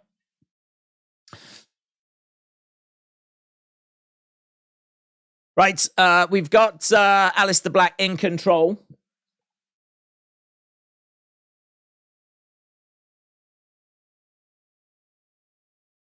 Why is it not? There it is. Everything's, I don't know what it is, man. Everything's just always so, I think I'm just impatient. I need everything to be now. If I want to show you a picture, I just want to show you the picture. But like, you know, you have to take the screenshot, upload it to Google Drive, wait for it to load. Then I have to download it from Google Drive. Then I have to load it into the, I just don't have the patience to do it. I'm such an impatient person sometimes. We finally got there. We finally got there. Oh, look, my text is actually above the picture. That's a problem. That's a problem. I'm glad we've done that now. I can fix it. But yeah, look at the lighting effect. It's weird, isn't it? It's like something that like a fancy chandelier would do. If we had a chandelier above the ring and we were like shining light through it, you might get a weird effect like that. What? That's weird. I think I feel a bit sick. If you look at it, like, it just makes your eyes go a bit funny. Is it a magic eye? Do you reckon if you get close to the screen and pull back, like, you'll see a duck? What you see is you see Tony Khan's face. Actually, if you get real close and then like pull it back, what you actually get is a hidden message regarding CM Punk's return. Looks cool though. Right, Brody King is in the ring right now. King going against the ropes. I wonder if they're going to keep trying different things, because last time they blacked it all out, didn't they? It was all just black. Whereas now they've done that weird effect. Now we've got people brawling on the outside of the ring. It's like a Disco Inferno image. Let's go. Perhaps Aubrey's going to do her dancing again. Have you seen her strutting her stuff on Twitter? Julia Hart's not impressed. I know that much. Julia Hart is not impressed. AR Fox going up top. Tries to 450 on Buddy Matthews. Fox flips over. Matthews against the ropes. Oh, nasty curb. Sturb. Sturb is when you say curb and stomp at the same time. Cloverleaf. Is AR Fox all right? Yeah, he is. He was just like all limp and everything, and that curb stomp looked brutal, man. But yeah, he's okay. Saw this horrible video on there's no rope breaks. Silly Billy. Yeah, I saw this horrible video where it's like a video of the 10 most disturbing moments on TV history or something like that. And there was this one moment, you might have seen it, where there was this guy in China or Japan, one of those countries. So he was in China or Japan, and he was on this like platform. House Black just won, by the way, by submission. He was on this platform, and he got knocked into the muds. And as he fell into the muds, it was only like, one of those wacky game show type things. You had to stay on the platform as long as you could. And he got knocked into the mud. But as he went into the mud, he went head first and spiked the muds and basically broke his neck. It's mental, like how easily you can do that. But he went head first into the muds, broke his neck, and he just lay there face down in the muds, and everyone thought he was just joking. And like the video is so disturbing because he's just lying there motionless, and they're grabbing him and they're like, moving him and everything, and they're not even helping get his head out of the mud.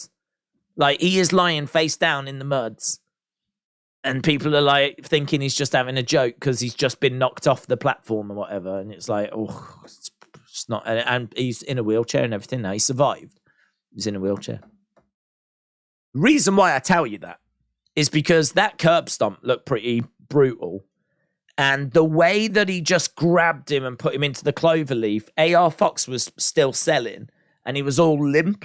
And honestly, if that had just gone wrong, if that curb stomp had been gone wrong, like, I don't think that he would have known. And the way he just grabs him, pulls him into that cloverleaf, just reminded me of that clip that I saw last night, where they didn't know something was wrong either.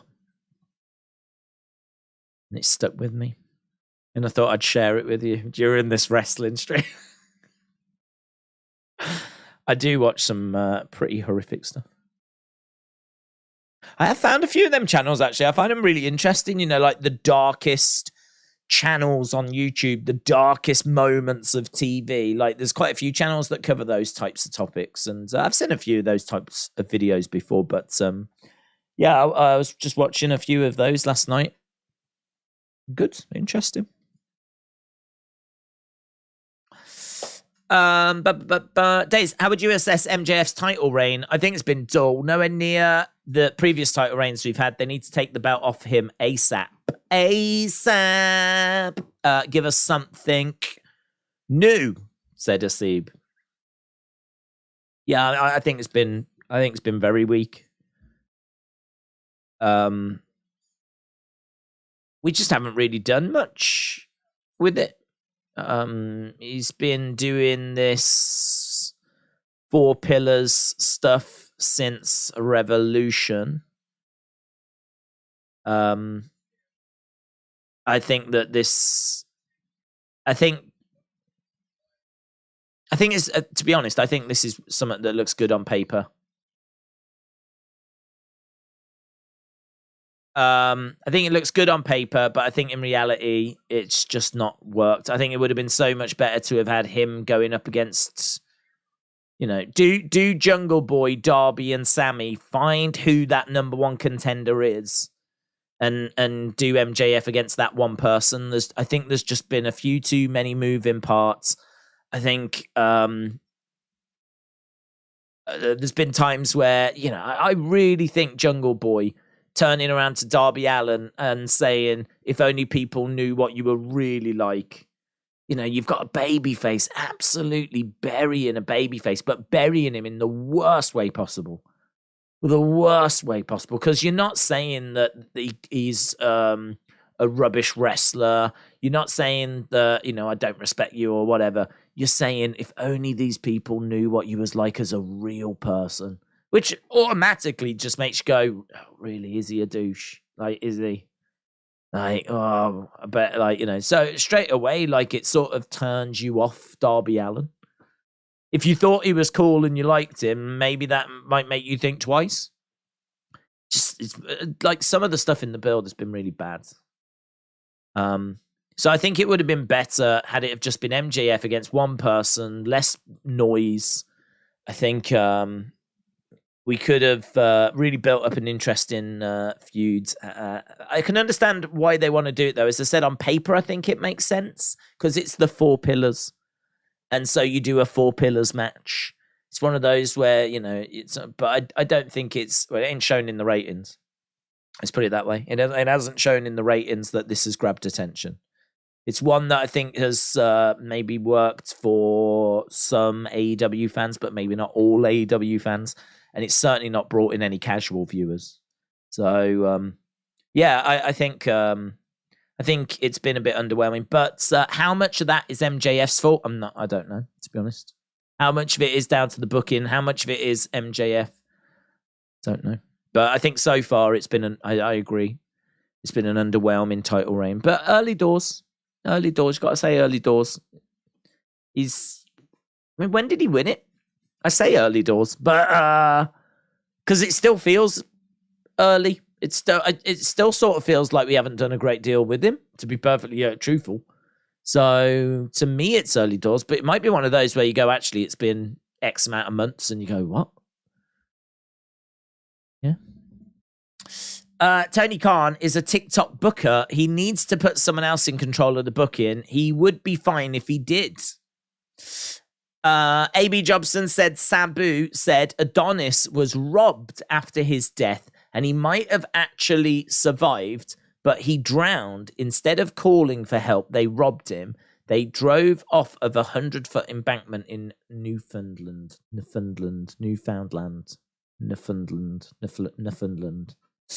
That's interesting. I don't know loads about Adonis. I know a bit about some of the matches he had. I know about him being the biker going into the adorable one, the reaction to all of that. So that's interesting. He would be someone I'd be interested to learn a bit more about. If there's I'd love a book actually that really went into some of those, because he was just a mid-carder at best. A book that kind of really went into some detail, maybe touched on a few of those types of characters, and kind of brought you up to speed with some of those. Because you always hear about Hogan, you always hear about Piper, you always hear about Stone Cold, you always hear about The Rock. But what about the engine room of WWE at that time? What about those mid-carders that maybe don't get spoke about as much? Adonis would be one.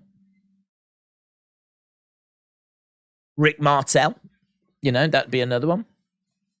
Love to find out a bit more about Rick Martel, who's still with us and just doesn't want anything to do with wrestling, which I think is such a shame.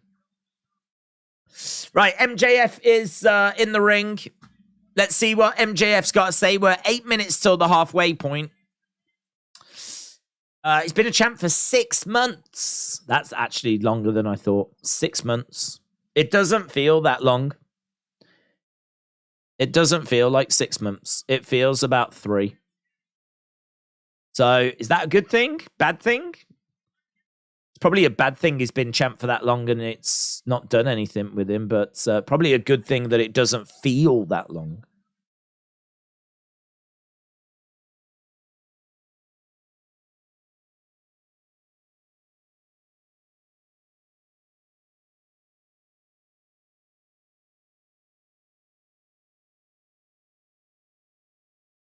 MJF said he wants Jungle Boy to be thrown into an echo chamber so that he can hear himself speak and be bored to death.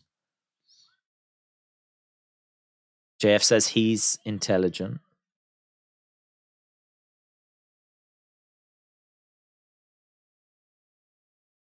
Four of us. Oh my God. People like to throw around the word homegrown.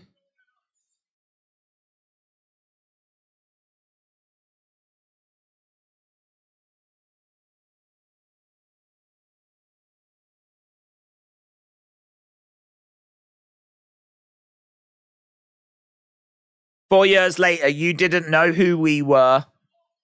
We didn't have the cheat code of being on national TV prior to this.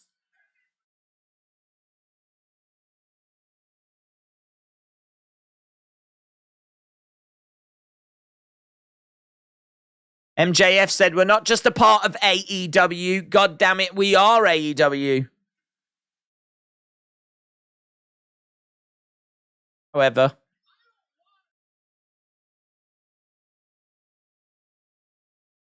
MJF said, I don't want to be anymore.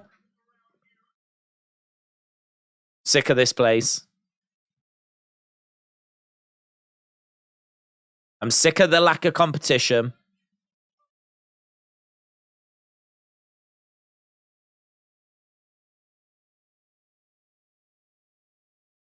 I'm sick of the AEW fans not showing me the respect that I deserve, says MJF. And Tony Khan knows that. Daddy's contract's coming up.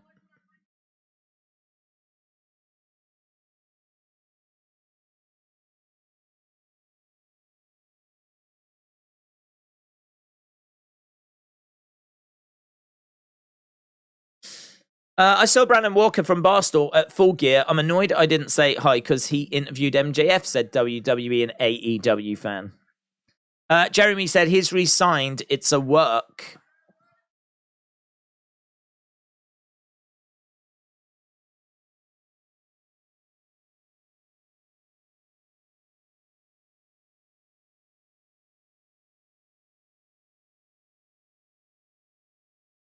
This is my ball. I earned this ball. MJF will say Punk was right. We work with children, says Roddy.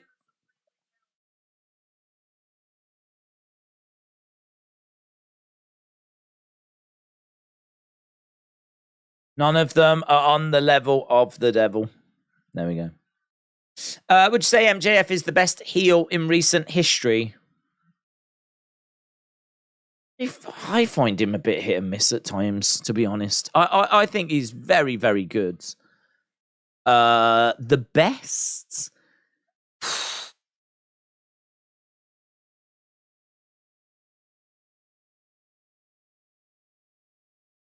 That's an interesting one. It's an interesting one because they're different, but is Roman better?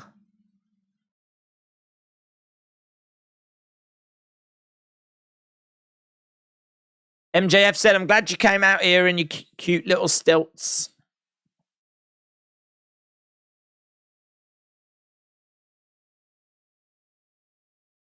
Darby said, I've lost a lot in this life. He is wearing, they are thick heels, aren't they? Doesn't even beat heel Randy. Yeah. Heel Randy, though, is it fair to include him in this generation? I mean, heel Randy's, been pretty much a heel since he came in 2002, so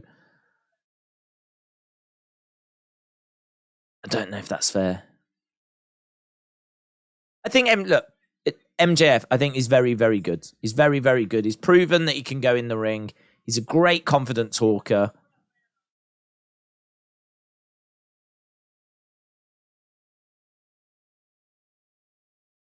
But I find some of his promos, I find that he can talk and talk and talk until he gets to his point and he gets to the kind of kill shot that you remember.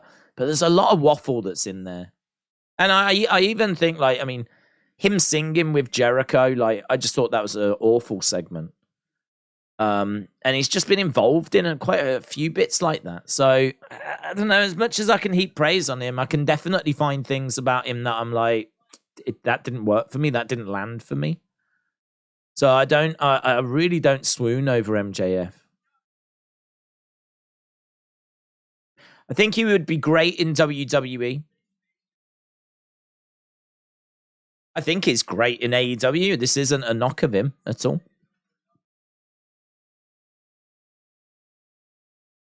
But I think I don't buy his hype. I don't buy as much as he loves himself. And constantly hearing about him going, like, the contract and all of this, like, I just find that annoying. MJF kicks Darby in the balls. Darby goes down. MJF has got someone else is coming down now. So now Sammy's coming down. Sammy's running down. Sammy chasing MJF out of the ring.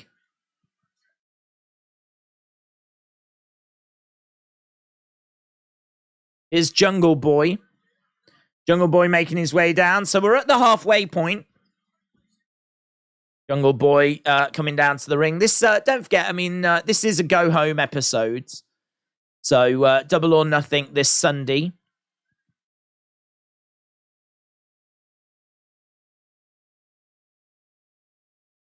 Jungle Boy grabbing the AEW World Championship.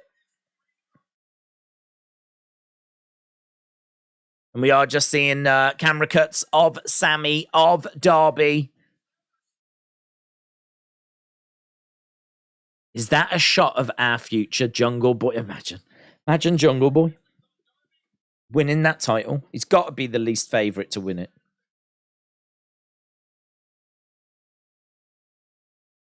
I think it's just going to be MJF retaining, isn't it? I mean, I think Sammy could get it one day. Darby? I really don't know about Darby. I don't know that Darby will get it one day. I really don't know about if Jungle Boy will get it one day either.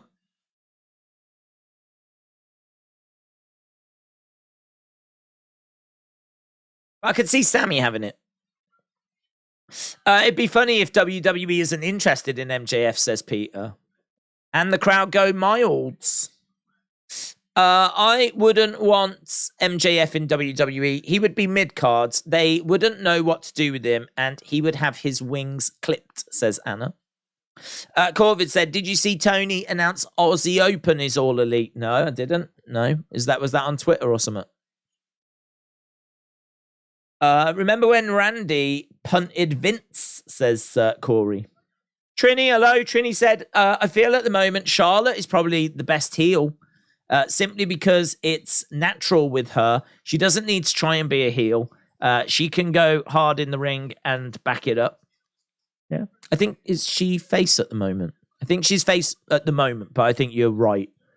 In the sense of when she is being a heel, it's just effortless. She comes out in the robes. She's a flair. People think that she's only got where she's got because of her dad. And certainly that opened the door, but you know, you got to walk through that door. There's plenty of people that have, look at Curtis Axel. He was the son of Mr. Perfect. Didn't really work out. Richie Steamboat as well, the son of Ricky Steamboat. He was in NXT. He was in developmental. Didn't really work out.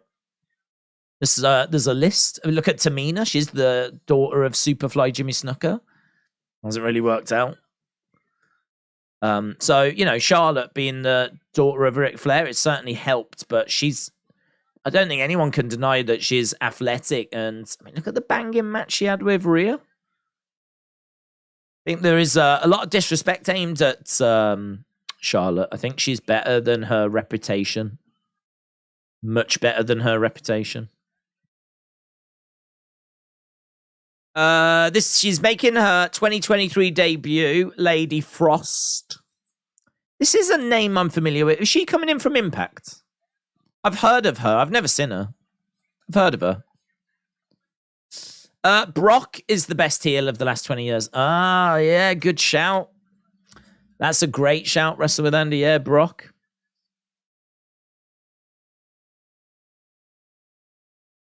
Taya Val. I don't know how you spell.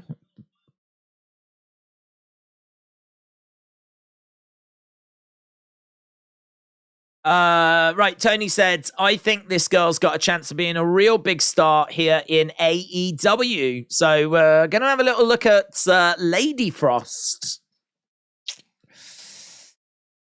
Sounds like disease. Are you all right, Sandra? Oh, I've had a bad weekend. Why? Let's just say I've got the Lady Frost. Oh, I'm sorry, love. I'm sorry. No, I've known a few people that's had that. You just need to sit on a radiator. just sit on a radiator. I was getting near a radiator. Have you got a fire? Have you got an open fire in your house? Lady Frost getting her shoulder up. I think this crowd is quite a quiet crowd, aren't they? I mean, I don't think this is a very vocal crowd naturally anyway. Chop coming in there by Taya. Grabbing Lady Frost, who goes into the corner. What do we call her? Do we call her Lady Frost or do we call her Frost? Do we call her Lady? Charging over. Kick coming in. Hey, Lady Frost? I think we just call her Lady Frost. Oh, she did a cartwheel. She got clothesline. Down she goes. 1, 2. Oh, shoulder up. Shoulder up by Lady Frost. Here is Jade. And that woman, I don't know her name.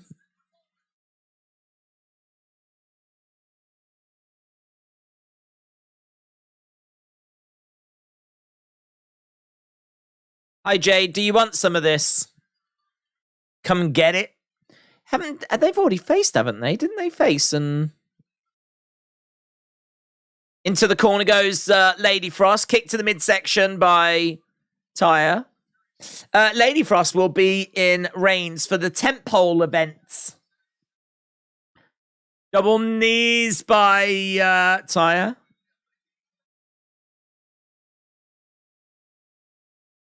Got blasted in the mush. Right, on the outsides. Frosted Lady Garden. Oh, sounds like a Christmas treat. Sounds like a breakfast cereal. Chop coming in by Taya. We've still got the contract signing to come. Lady Frost grabs Taya, hurls her into the edge of the ring. Lady Frost with a chop of her own. If you told me that Lady Frost was Ruby Soho's sister, I'd be like, yep, I can see that.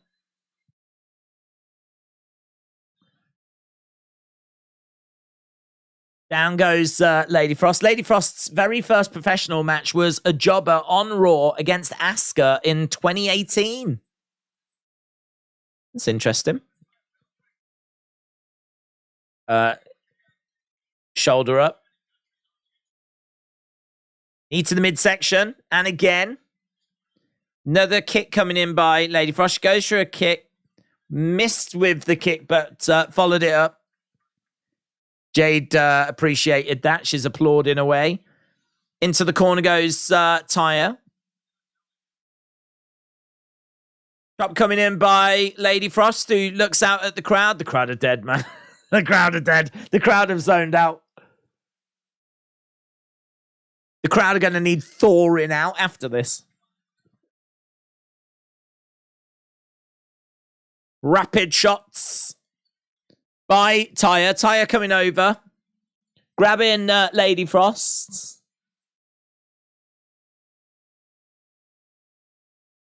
Oni said, this is a great time to be a fan of AEW, isn't it? And the response was, of course it is. It always is. Top-notch commentary. Are we at commercial? Is that what it is? Are we at commercial break? We were at commercial break. Oh, well, there we go. That's some of the top-notch commentary that you missed out on if you went to commercial break. Wow, it's a really great time to be a fan of AEW, isn't it? Of course it is. It always is. Yeah, you're right. You're right.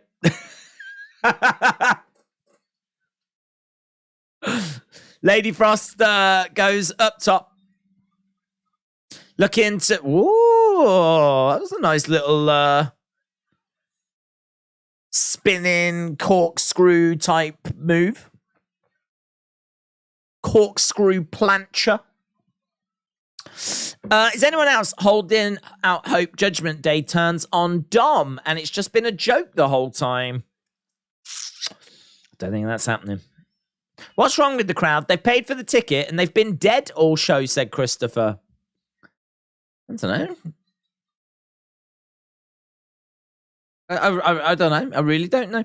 Sometimes it just takes a few people in the crowd to get the crowd going, you know, and perhaps there's no one doing that. You know, if you'd had a few beers and someone was like, yeah, you know, starting a few chants, getting the crowd going. Doesn't seem to be any. Everyone's just there, just like watching the action and being very polite.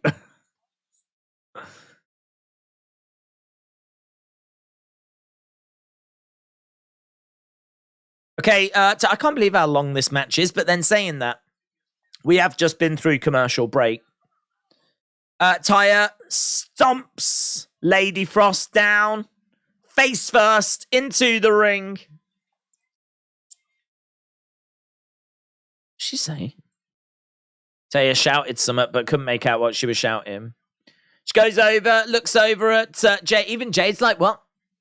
Kick coming in by Lady Frost. Duck underneath, against the ropes, round the houses, Lady Frost into a backbreaker.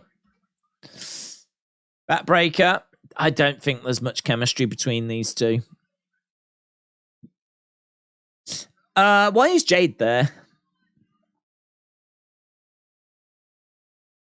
Right, she's going to look to put her away. She's got Lady Frost up, plants her down, turns her over.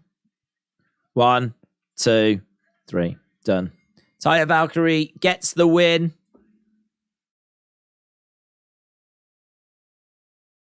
These have already faced. I don't understand. Like, if these two had never faced, you'd be like, oh, okay, I'm down for that match. But we've seen it. She beat her. They're facing again at Double or Nothing. I didn't know that. So, Jade against Taya coming up at Double or Nothing. What is the... do you know what? I don't even know the Double or Nothing card. Let's have a look. No, Tony! Here we go! Here we go! Here we go! Calm down! Calm down! Oh, he's looking sexy.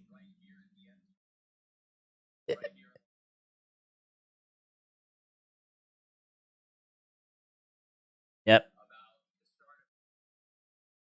Start of a new beginning.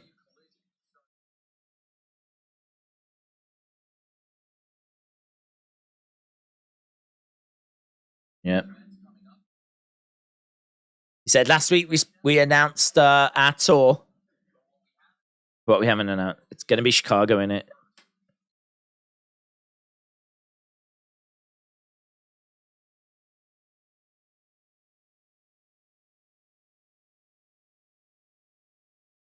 TNT. Chicago, baby! It's announced! It's big! It's announced! We're going to Chicago! CM Punk! CM Punk! CM Punk! CM Punk! CM Punk! CM Punk! There it is! There it is!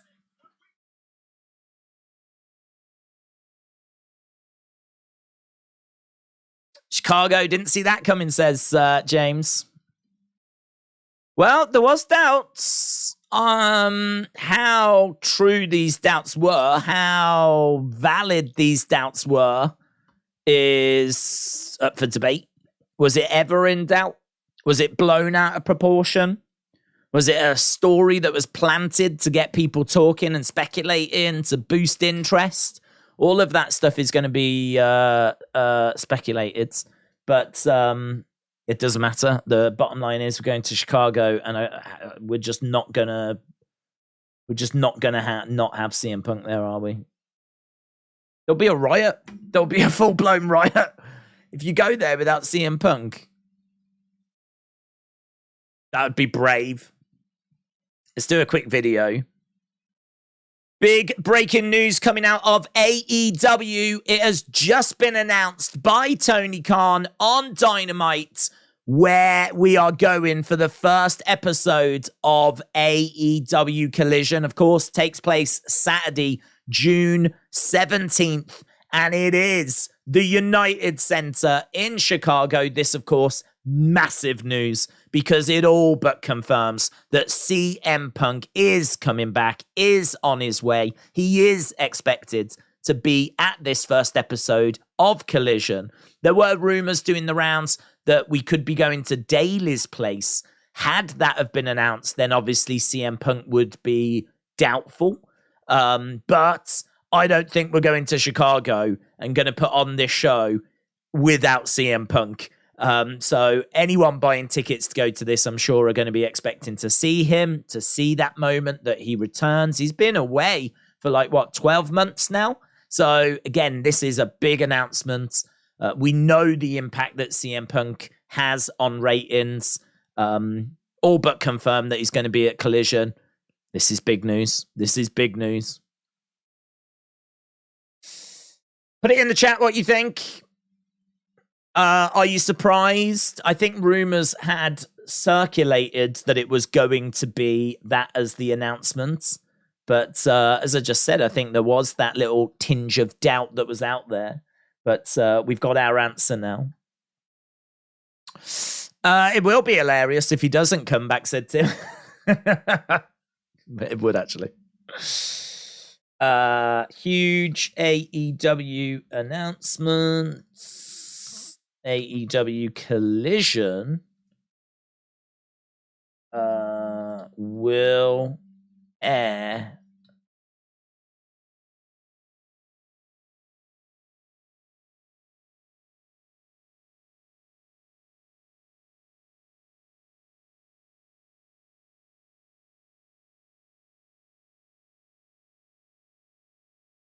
That'll do. Taya can use her finishing move against Jade this whole time at Double or Nothing. No stipulation, says Petey. Money talks. Tony probably got Daddy to give Punk more money, says Carlos. I mean, I can't even criticize it, though, because I just think CM Punk's too important. He's too important. He's proven to positively impact ratings.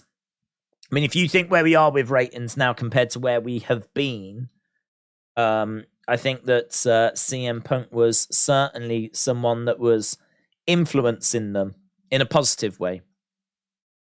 And bringing him back is going to be huge. The only downside is that's not going to necessarily have an impact on Dynamite. So, we've said that Dynamite has kind of settled into that 800,000 range. How are we going to boost it? Well, you would say, CM Punk will boost it. Bringing back some other people, maybe Thunder Rosa. I don't think that would boost it much, but certainly if you made a big deal of that, she might be coming back. There's maybe a mystery person attacking Britt Baker. Who is it? Mystery person's going to be revealed next week, like that kind of thing.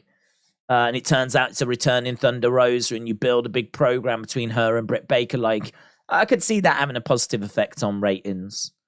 CM Punk will have a more sustained impact on ratings. Miro coming back could have an impact. Again, very short term. I'm talking a couple of weeks. Andrade may be the same, right? All of these are things that I think certainly will help, not hinder ratings. I think we can at least agree that. Well, all of that is going to Collision.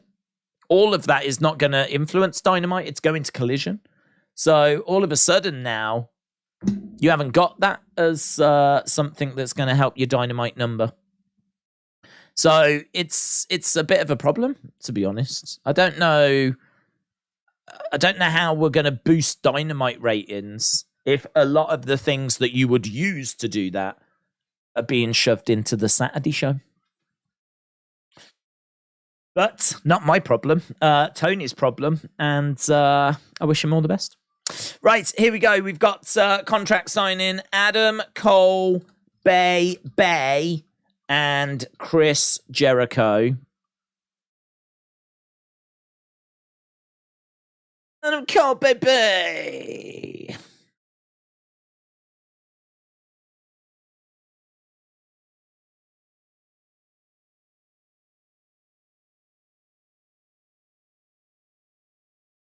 Okay, so in the ring, Adam Cole.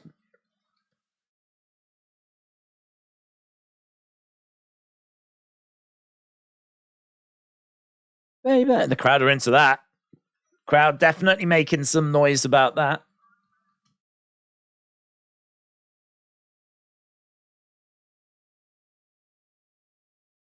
AEW needs Punk a lot more than Punk needs AEW. That's true. That hence why I think he probably is getting quite a healthy bag for his contribution.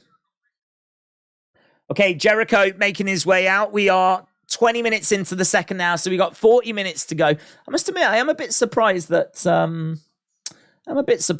Tony has dropped that announcement this early. I thought it'd probably make us wait a little longer, you know?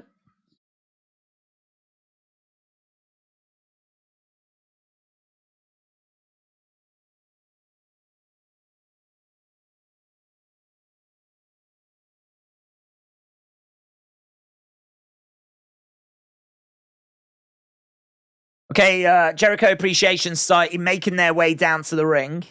So it's not just Jericho on his own.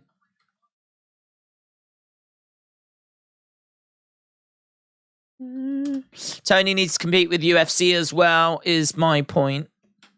Not saying there's not going to be a short-term boost, but do we think all these fans that have skipped some weeks will magically come back? No, I mean, it's a great point. It's a great point. No. But not only that, I also think you're not only asking them to magically come back, you're also asking them to come back on a Saturday, which that's you know, that's hard, isn't it? People see family, people work all week. I mean, the way that people tend to go to work, go to school, come back, they're at home, you know? Don't necessarily go out during the week so much because you've probably got school, you probably got work, you probably got college, you probably got something the next day. So you're at home.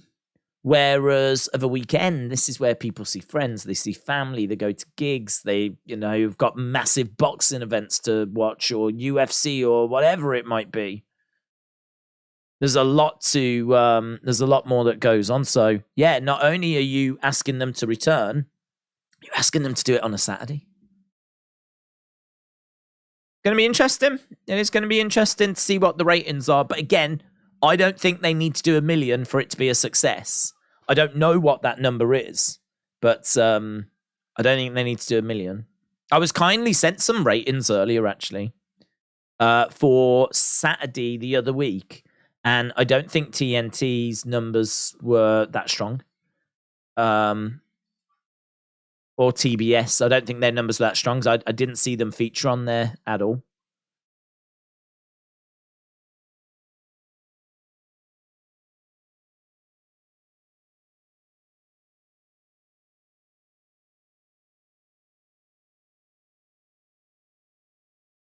Okay, so Adam says you were screaming again and again as Britt was being attacked. Jericho with his... Adam Cole said, maybe it's because you're a scumbag. Maybe it's because you're a disgusting human being.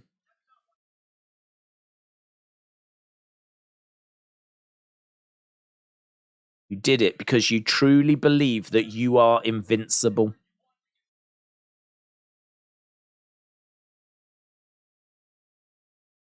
Garcia is nice, but he's always wearing a crop top. It doesn't make sense for Saturday in summer. A lot more going on than in the winter, says Derek. Come back on Saturday for a 44-year-old CM Punk. Yikes, says Ray. With House of Black, their ratings will be a solid 666. Number of the beast.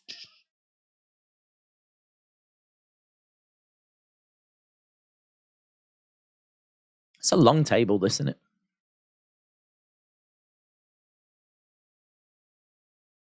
Adam Cole chants, if AEW really want ratings, they would sign Maxine Dupree. They would sign Scripps because seemingly he's not in NXT anymore.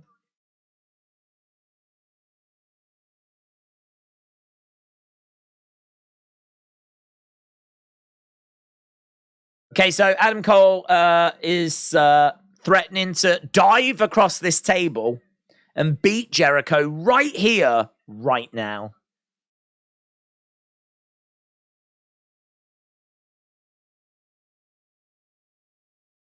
Sunday, we're going to find out if you can walk because I'm going to break both of your legs.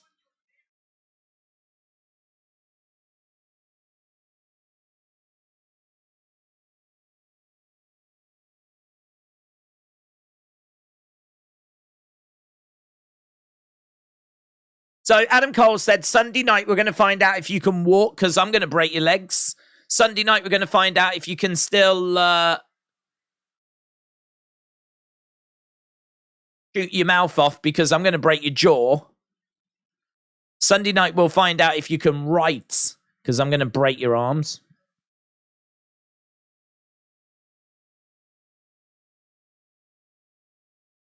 Jericho, standing up.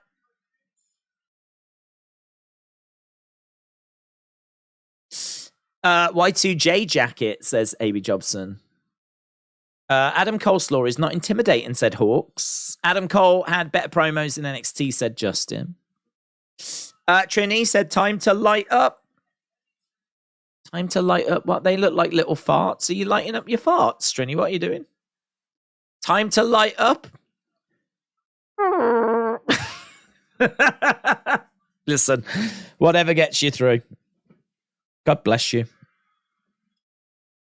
They're showing a replay of Britt being walloped with a kendo stick.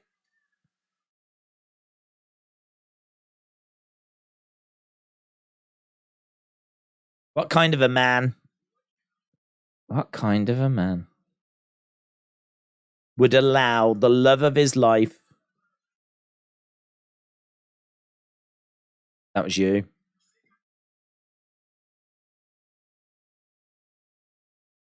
You want to touch me? Touch me. Touch me. WWE Encyclopedia features 2,500 images. This is the book for WWE fans. I've got the encyclopedia. I've got 2 versions of it, 2 issues of it. I mean, I think if you're starting out in wrestling, it's good, but I can't say there's much in there. Well, there's loads in there, but it really doesn't give you much in the way of, like, it doesn't give you much beyond, like, the first few lines that you could get off Wikipedia. There's 5 of us and there's only 2 of you. You're right.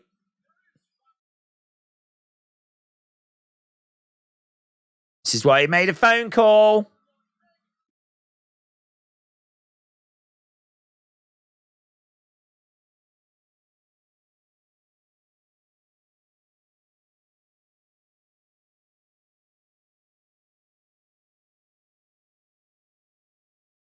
Who's crazier than the...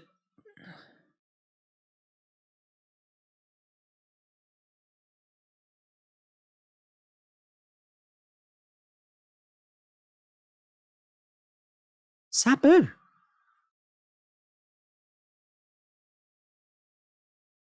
Sabu.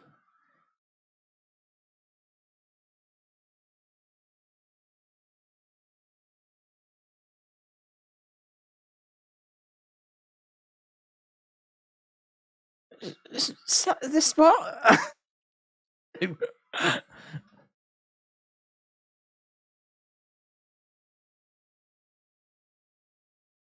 So there's 5 members of Jericho Appreciation Society. 5 members of Jericho Appreciation Society. Jericho's like, you're outnumbered. Adam Cole said, well, you might think I'm outnumbered, but I've made a phone call. I've gone and got someone who's as crazy as all of you combined. Now, I don't dispute that. Don't dispute that. He is as crazy as all of them combined. But he's also, I think, 92. I mean, what I will say about Sabu is he gives no flips, does he? He gives no flips. Sabu is 58. Is he 58? That's, in all fairness, that's still younger than I thought. But I don't know that he's equal to 3 members of the Jericho Appreciation Society. Well, that's put them in their place, hasn't it? That's put them 5 guys in their place. Do you know what? That kind of reeks of. I want to get someone. I want to get Sabu involved. Where can we fit him in? How can we fit him in? It kind of feels like you get a legend, or you want Sabu, and you try and find a place of fitting it in, but that just doesn't really fit. Well, not for me anyway.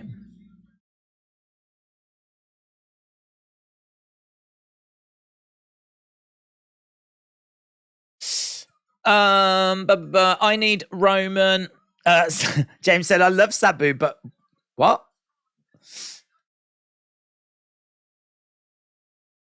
Right, Roderick Strong against Daniel Garcia.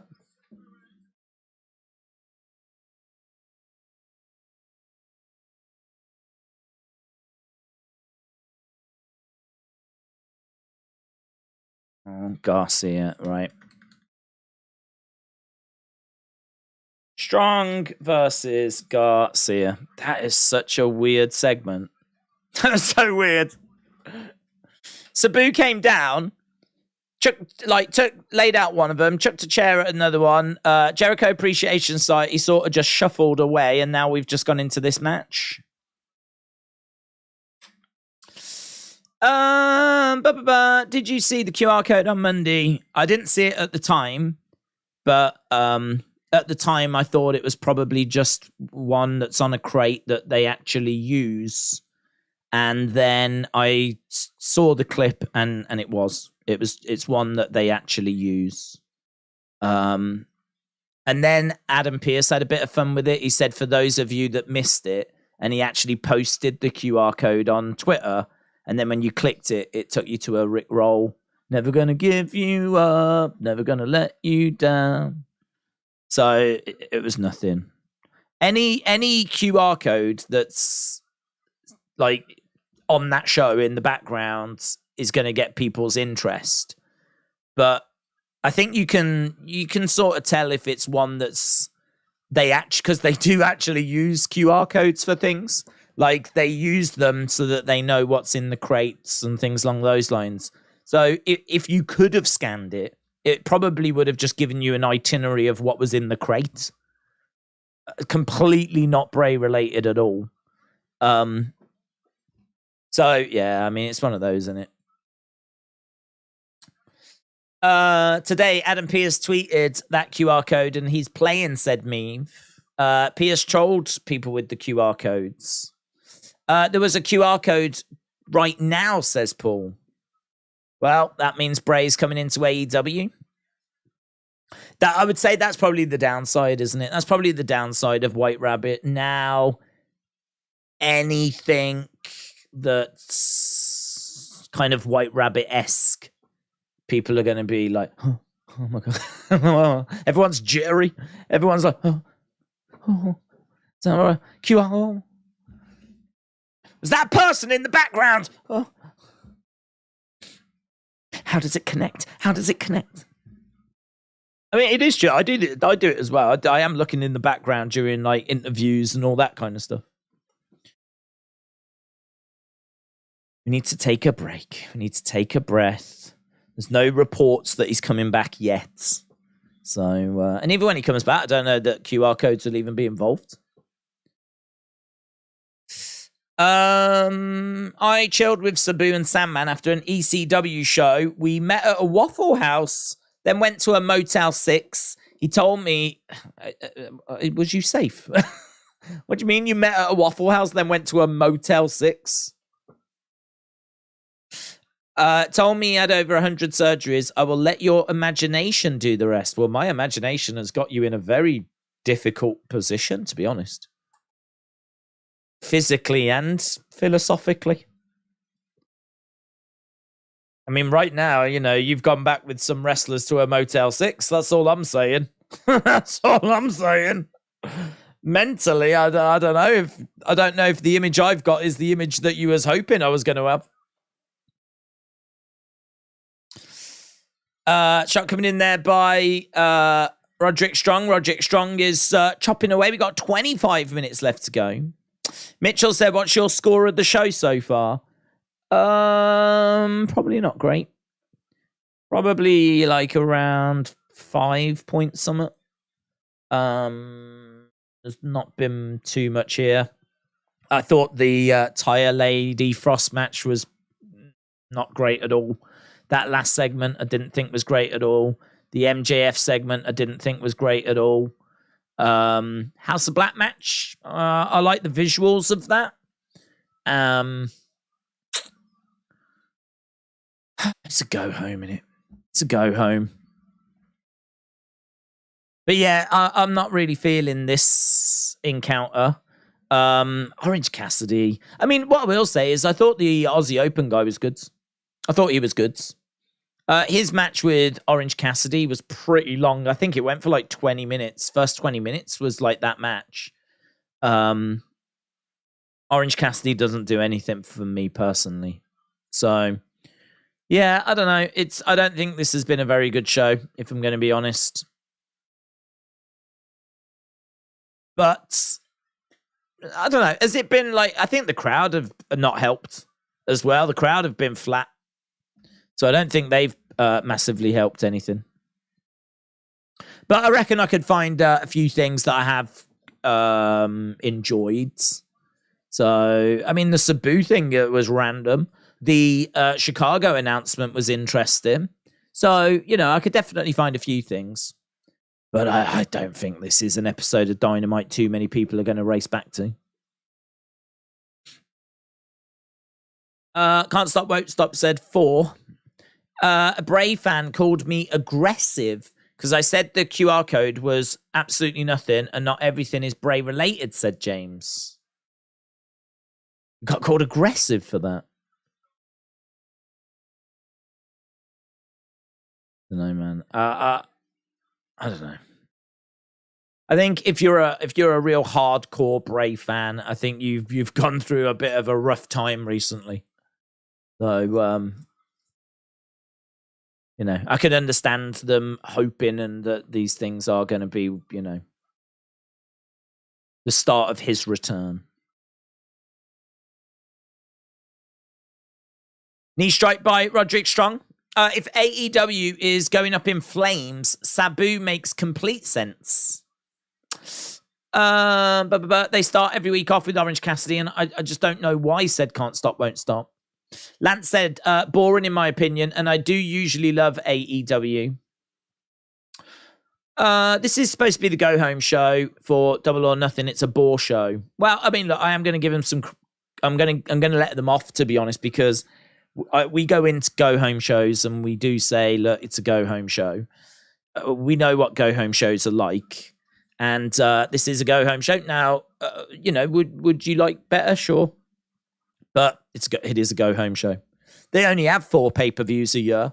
So that means that we get 4 go-home shows a year. And this is one of them.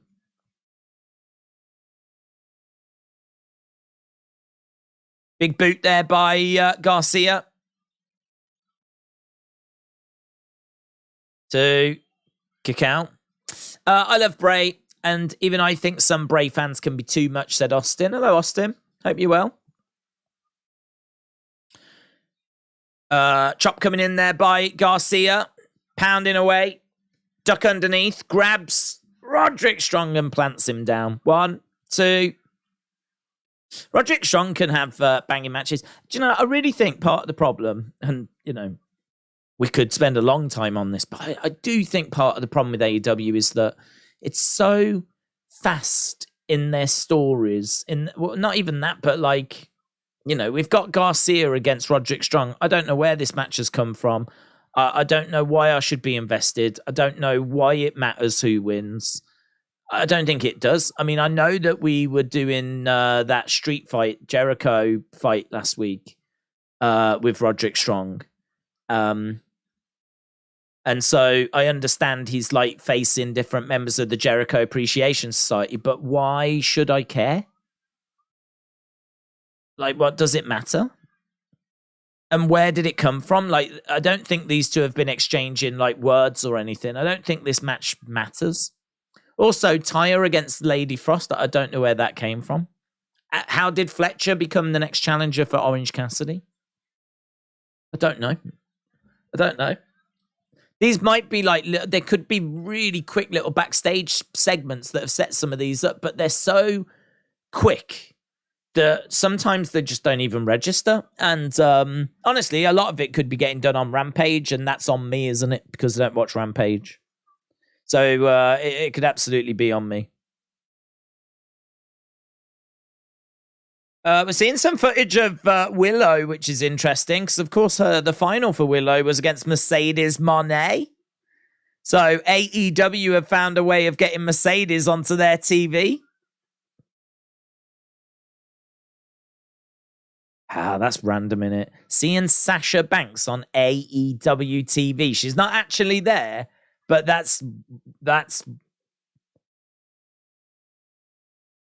cheeky. That is cheeky. That is cheeky. Mercedes Moné being shown on AEW TV. Mercedes AEW debut. That is cheeky. Sasha's AEW confirmed to beef with Willow, said Justin. Fair play. Yeah, I mean, look, she's in New Japan. I'm sure we're bringing Mercedes in anyway, but just seeing her is weird. I love the moving graphics. Big fan of that. Blackjack Battle Royal for the AEW International Championship. Coming up next, Lucha Bros against Claudio and Wheeler Yuta. I know the backstory to this, of course. There was the match. Whoever won got a shot at the other person's title. Claudio won, so now we've got Ring of Honor tag title match. Mercedes and Sabu both making their debuts on the same night. Joe said Mercedes is all elite. What do you think of the Double or Nothing card? Well, I was just going to have a look at it, actually. Funny you should ask, because I said I don't actually know it off the top of my head. So we can have a little look. I mean, from the quick little run through there, it looks okay. Double or Nothing 2023. We've got 9 matches. So first thing I'm going to say is it's not too bloated. We've been to like 12, 13 matches before. So 9 matches. I like that. Okay, so tick there. Right, let's start. MJF against Sammy, against Darby, against Jungle Boy. I think on paper that makes sense. Doing the 4 pillars in a match, fatal 4-way. I think that makes sense. But I just don't think the build has been very good. Now, could the match deliver? Yeah, of course it could. There's some great talent in that match. So I'm sure that match could be a lot of fun. It could even be a match that gets looked back on as like, do you remember when they did the 4 pillars, kind of, it's a match that I think we should get, to be perfectly truthful. Even though I've not been a big fan of the builds, I think that you've got the 4 pillars. Now, whether it should be for the world title, whether it should be the main event of one of the pay-per-views, that's debatable. But I do think at some point getting this match, this is a match we should have had at some point. So I'm gonna give it a tick. Actually, even I think the build has not grabbed me, and I think has actually been a bit counterproductive at times. But I am gonna give it a tick because I do think that at some point this is a match that we should get. FTR against Jeff Jarrett, Jay Lethal. I don't think the build for this has been very good either. The Sabu twist little thing was a bit bizarre, wasn't it? I think I would much rather this be... I mean, I think Sanjay Dutt is awful. I think he's awful. I don't think he's funny. I don't find him entertaining. I think that they're trying to do comedy, or he's, they're trying to be like wacky comedy. It's just awful. I think if they'd have played this a lot more straight, a lot more like AEW you thought was going to be, sports-based presentation, teams battling to be the best. This, in a way, this has had a bit of Vince WWE kind of a build to it. Like, it's had some silliness involved in everything, and it doesn't really feel like it's about the wrestling. It's another one, though, that on paper, it looks good. On paper, you go, yeah, I'm down for that, And again, the match could work, but just get rid of Sanjay Dutt. Get rid of Sanjay Dutt. We don't need Satnam Singh around. Just let them go out there and have a banging match. Because Jay Lethal's awesome. Jeff Jarrett can certainly hold his own. FTR are a great team. So again, it's one of those, isn't it? On paper, looks good. I don't think the build's been very good. Wardlow against Christian Cage. I'm actually not down on that. The build for that's been good. Christian is a good promo, and Wardlow is credible. That would be a match that I would want to tune in to see, actually. So, yeah, tick. So far, I know I've had a few moans, but so far, I'm actually going to give all of these ticks. Even though the build for them has not been great, that's the build. The actual matches could be something completely different. Could be really good. So, yeah. Orange Cassidy against Aaron Solo, against Powerhouse Hobbs, against QT Marshall, against Ricky Starks. Battle Royal. It is what it is. It's a Battle Royal. Do you know what I mean? So, fine. Jamie Hayter against Tony Storm. I'm not down on that. I like Jamie Hayter. I like Tony Storm. Could be good. Blackpool Combat Club versus The Elite. Anarchy in the Arena. Yeah, could be good. The build for that's been all right. Don Callis turning on Kenny. The cage match. I think some of the promos have been a bit rubbish from Blackpool Combat Club. But, yeah. Jade Cargill against Taya Valkyrie. No, that sounds awful. Ethan Page and the Guns against the Hardy Party. Well, I don't even know where this has come from. Ethan Page and the Guns against the Hardy Party. I don't know what that is. No, that doesn't grab me. Adam Cole, Chris Jericho, unsanctioned match. You're right. I think all in all, it looks fine. Fine to good. I definitely think that you could purchase that, tune in, and I think you'll have a good night's entertainment, to be honest. Looks all right. I think what it might be missing is that, oh my God, I can't miss that type match, I don't think it's got that for me. Like, the Four Pillars match, I just feel like MJF's retaining. It doesn't have that Cody Roman, are we gonna see Cody win the title, finally do it, I mean, don't forget they only have 4 a year, and this is Double or Nothing. This is arguably their WrestleMania. I know we've got the Wembley show coming up, and so you could certainly argue that is this year, but this is still huge. And I would just argue it doesn't have that Roman Sammy type match. It doesn't have that Cody Roman match. It doesn't have that big match for me. It doesn't have that, oh my God, I need to know what happens in that match. Like Adam Cole, Chris Jericho, whoever wins. Fine. Right, good for you. I don't even care about Ethan Page and the Guns Against Hardy Party. Jade Cargill, Taya Valkyrie, who's bothered? Blackpool Combat Club against the Elites. Sure, I'd like to know who wins it, but I'm not desperate to find out. Jamie Hayter, Tony Storm, be a fun match. Battle Royal, I don't care. Wardlow, Christian Cage, sure. You can tell me who wins, but I'm not massively bothered. FTR against Jeff Jarrett, Jay Lethal, great. And then the Four Pillars match. So I think it's fine to good. I think there's definitely some positives in there. But I think for me, it's missing that big, you need to watch, this is why you need to watch it. It's Mercedes Monet's debut. It's CM Punk's return match. It's, I don't know, MJF against Kenny Omega, right? It doesn't have any of that for me.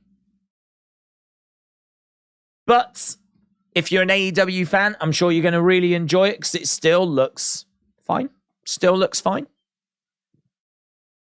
Yeah, I don't think it's bloated, and I don't think it's full of really bad or dull looking matches. I kind of went down that, and I was like, yeah, I can get something from that. Outside of the Jade match, which that just should live on Dynamite, should live on Dark, should live on Very Dark. AEW Very Dark, as in we're not even going to bother turning the lights on. Apart from Jade and the Hardy Party match, the rest of it looks like, yeah, that's worth watching. Christopher Rogers, hello. Hope you are well.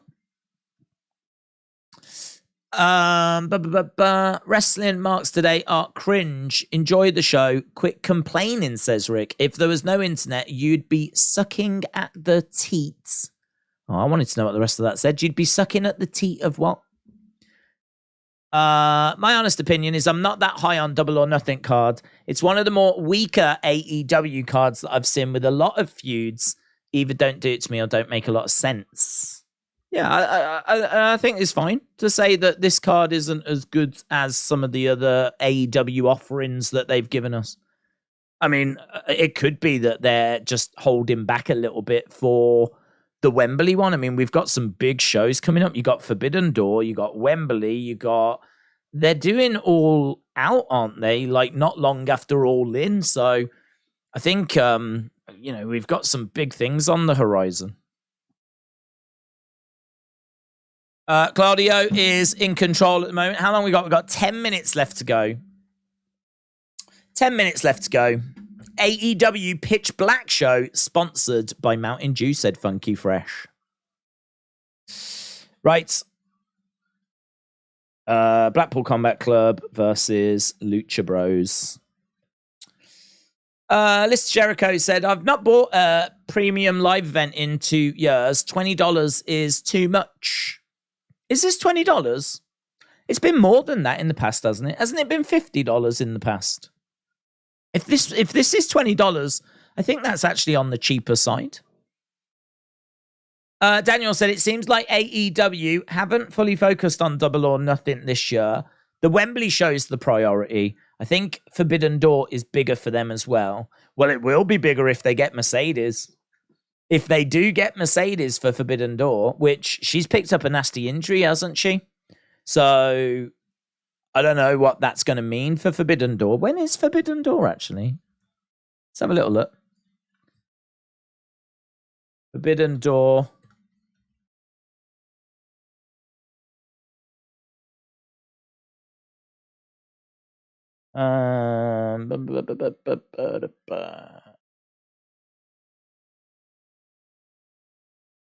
June 25th. Oh, man, that's only 4 weeks.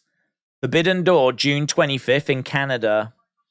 If it is true that she's broken her ankle, which I haven't seen that confirmed, but if it is true, she ain't going to make 4 weeks. So that might be a bit of a problem. She should be fine for Wembley, though, because that is in August. That's about 8 weeks away. But recovering from a broken ankle in 4 weeks, that is a hell. I suppose it depends, doesn't it? I broke my ankle and I was out for like 8 weeks, couple of months. That was 2005. I don't know if there's been much medical advancement since then. And in all fairness, that was the National Health Service here in the UK. So in other countries, it might only take you a day to recover from a broken ankle. No build for Forbidden Door, said Mitchell. Callio said Lance Archer and Scorpio Sky just tweeted a tease to be at Collision. I think people who haven't been used to a lot in AEW or absent are going to be on Collision, says Callio. Cody would tape it up and wrestle anyway. He would. You're absolutely right. A broken ankle at 4, said Tim. No, actually. Broken ankle at 2.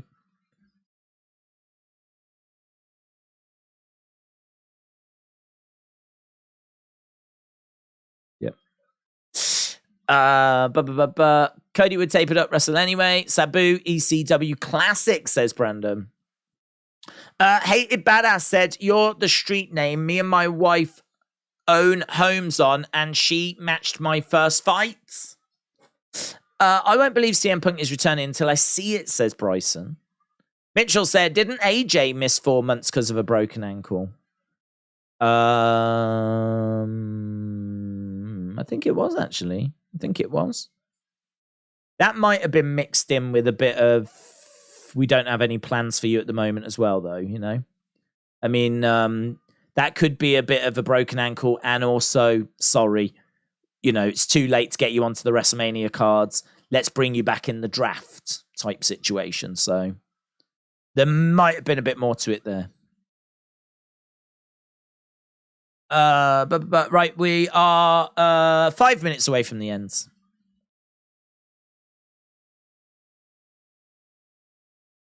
Claudio grabbing Phoenix. Kick coming into the midsection. Phoenix gets thrown down on Wheeler Yuta.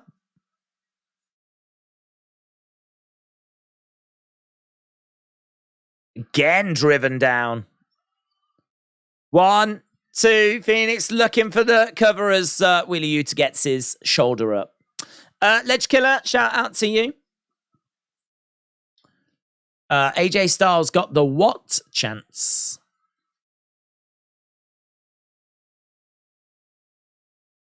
Okay, so Danielson getting quite animated on commentary. Hayden said, I've broken bones when I was a child. I never broke bones when I was a child. I was a lucky kid. Sierra Miero chance.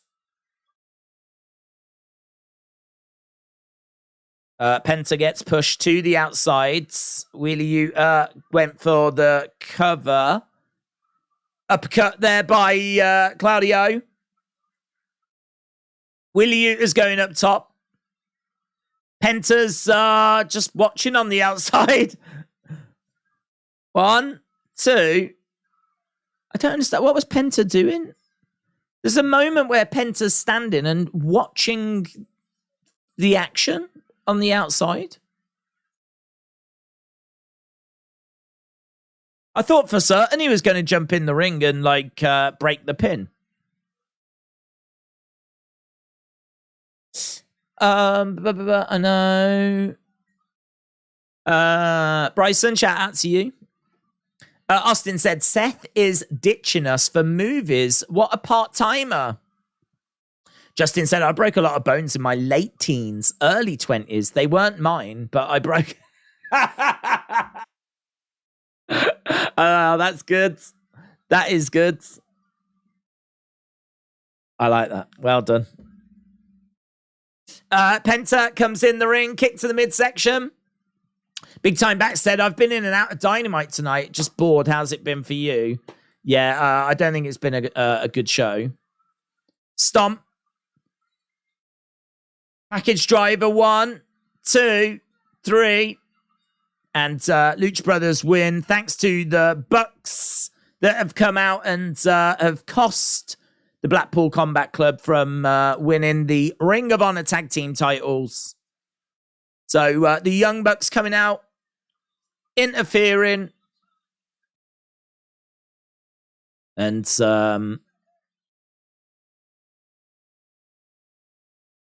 Young Bucks jumping out the ring.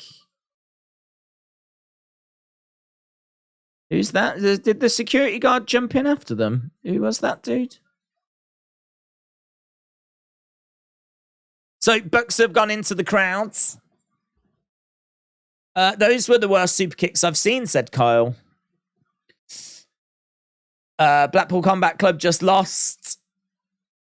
Bucks going up the steps. Moxley's here. Danielson's come down. I think we're going to end with the Bucks in the crowds. Oh, that dude's got an Eddie Kingston shirt on. Where's Eddie Kingston been? Eddie Kingston needs to come back. He was always fun. Smile whilst you still can, says Moxley.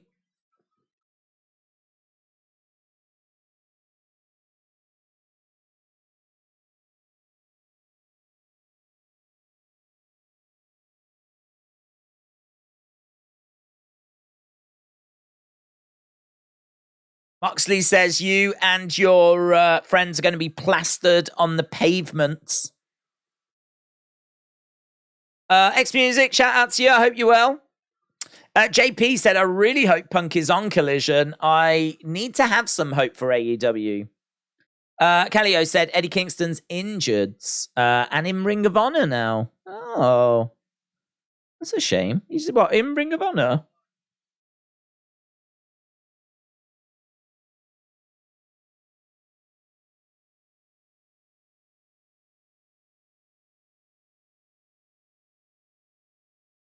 Right, well, there we go. Anarchy in the Arena, Sunday, 8 p.m, live on pay-per-view. Double or nothing. Travis said, the booking committee, a.k.a. the unprofessional EVPs, buried Kingston in Ring of Honor.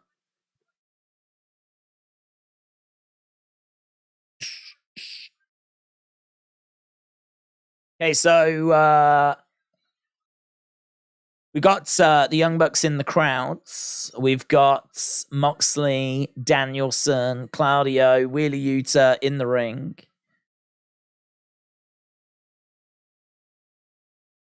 X Music said, thoughts on Spence Jr. Crawford? Has it been announced?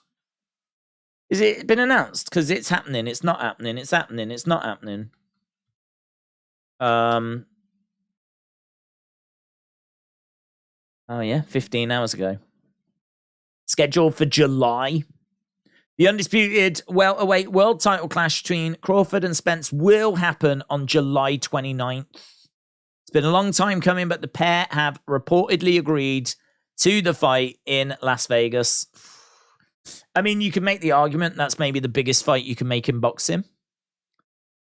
Maybe Fury Usyk because that's for the heavyweight titles, but this is a fight people have been waiting for a long time, man. Spence hasn't fought since April last year.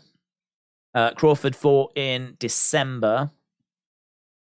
But at 35 years old, it was vital for him that he got this fight made before he started to leave his prime. It's going to be a great fight. Close fight. I might just lean Crawford, but don't know. Yeah, I didn't see that was announced. So definitely interested in that. Right, put in your scores. We are done. We are done. What did you think of the show? What did you think? Eddie Kingston should team up with Kofi Kingston. Now we're talking. Start putting people through tables. Yep. Like the Dudleys.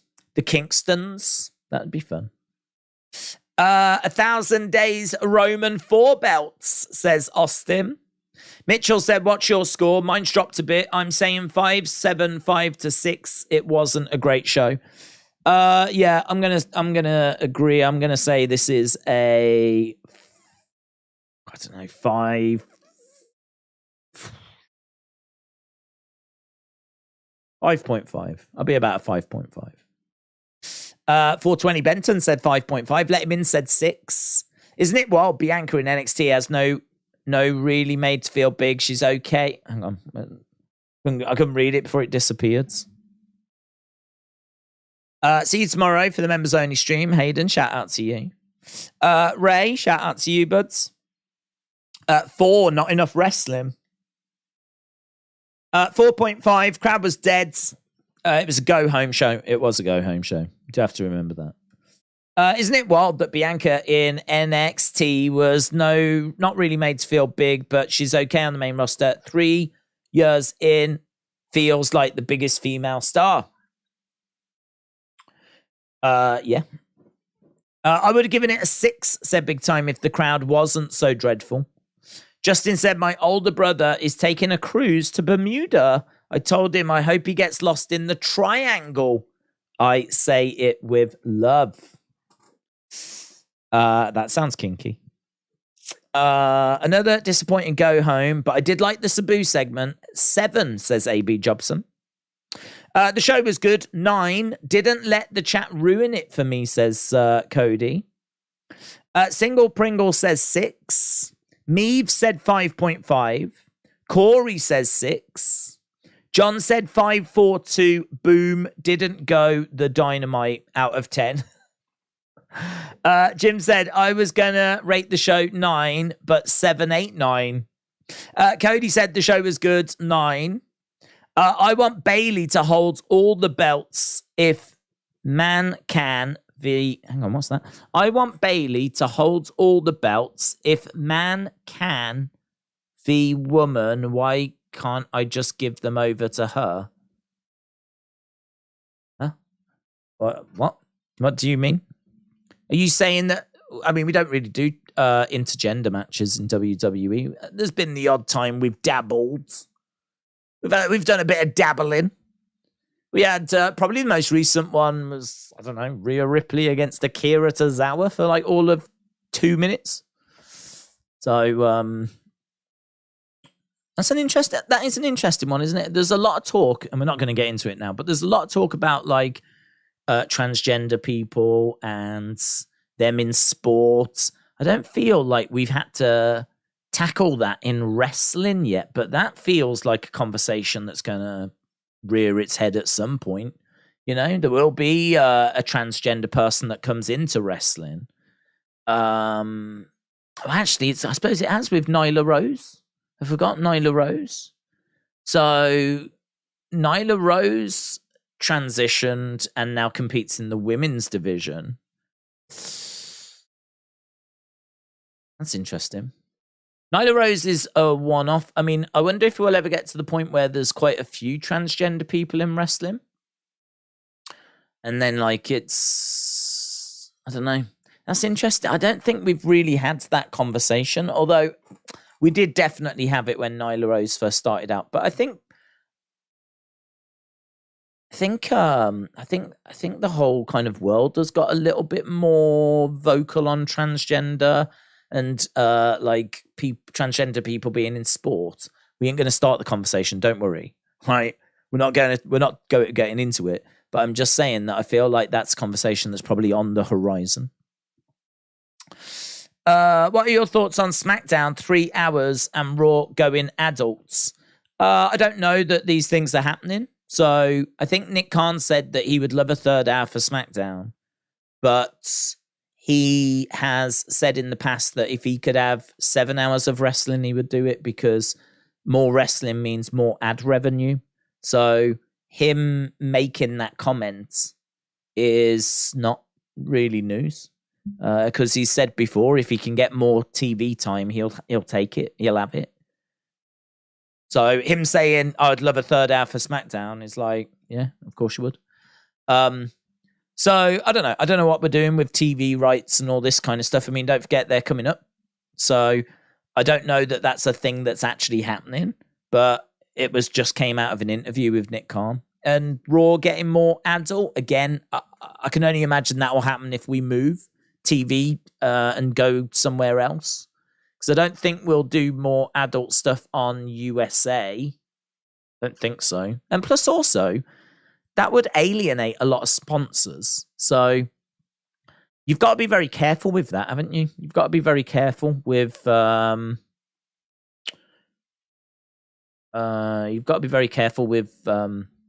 alienating sponsors, because that's how they're making a lot of money. If anything, they're actually exploring how to increase their sponsorship. I mean, look what they did at WrestleMania.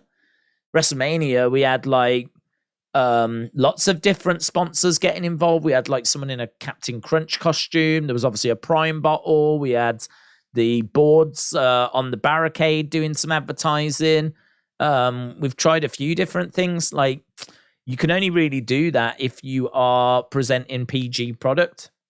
Because if you go adult, you're going to have to go more adult sponsors. And I don't know how easy they're going to be to find. And then also, you're not going to allow kids. Kids won't be able to come in. So you're going to struggle with your ticket sales a little bit more.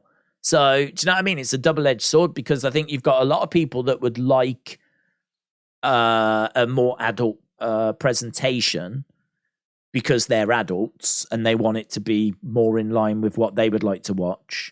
But then you are alienating the kids, because the kids won't be able to watch.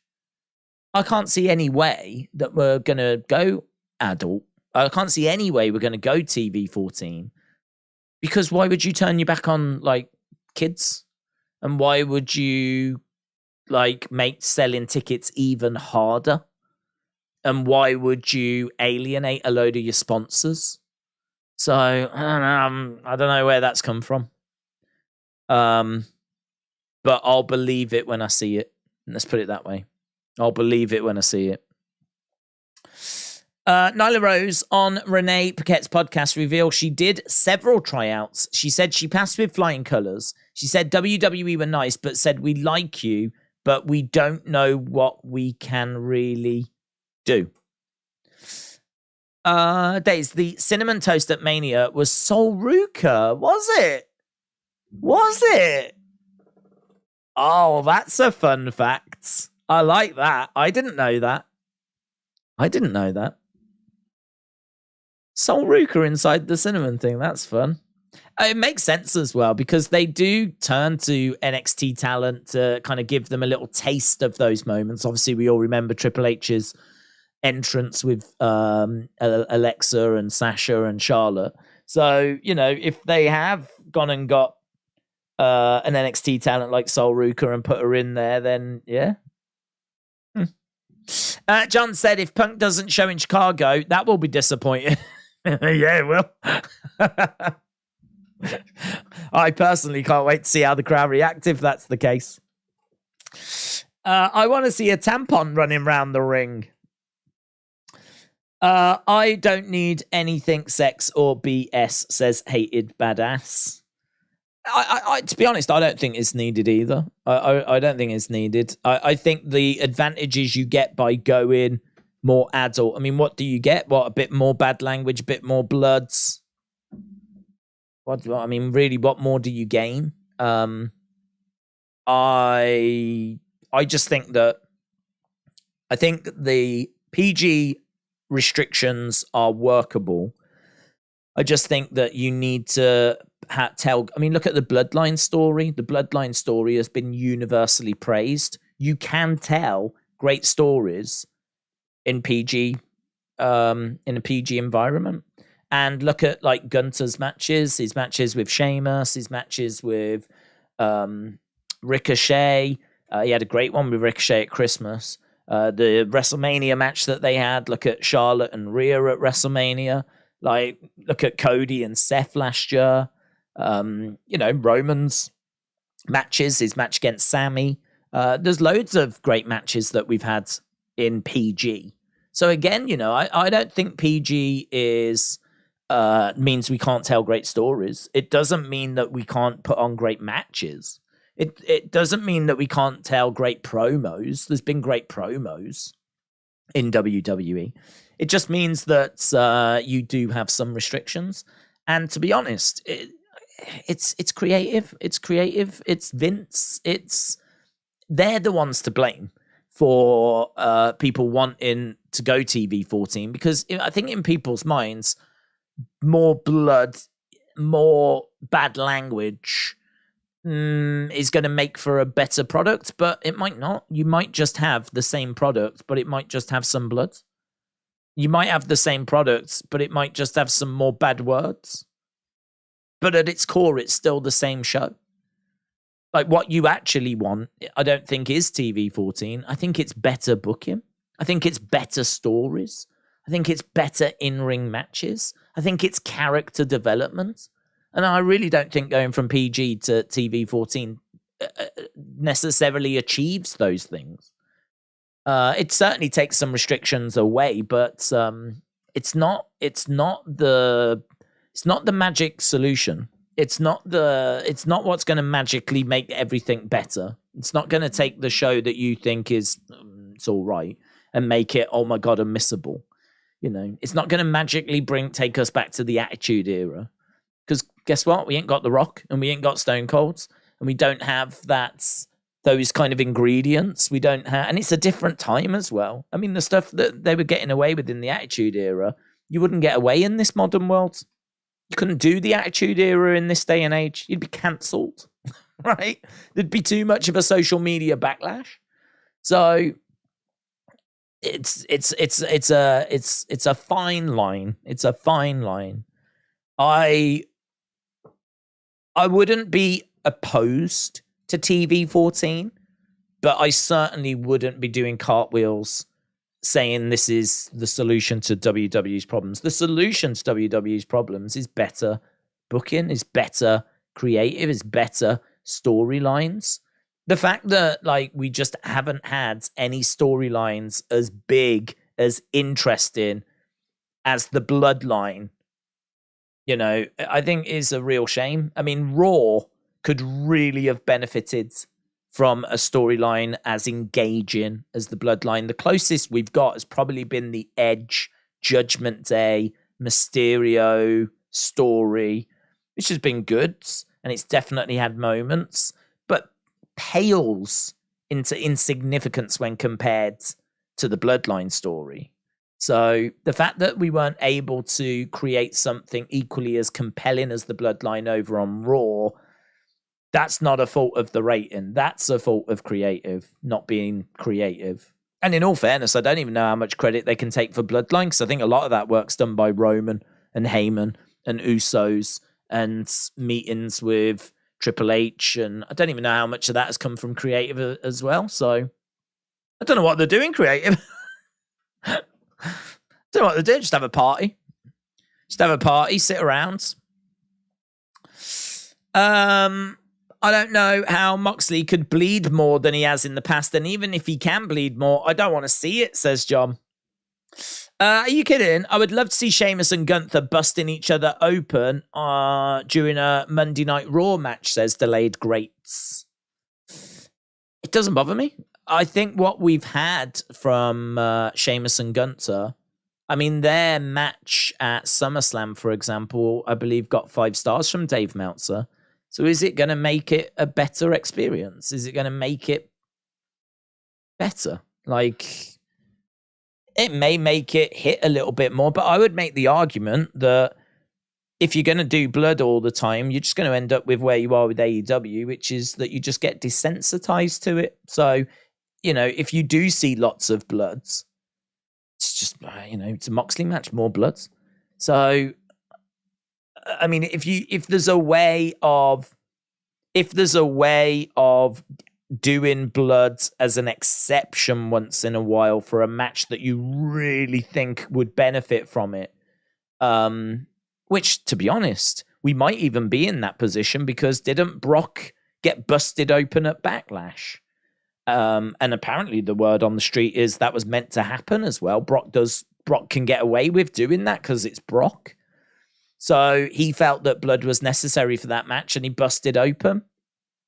So I think we're kind of already in that position where we're not overdoing the bloods.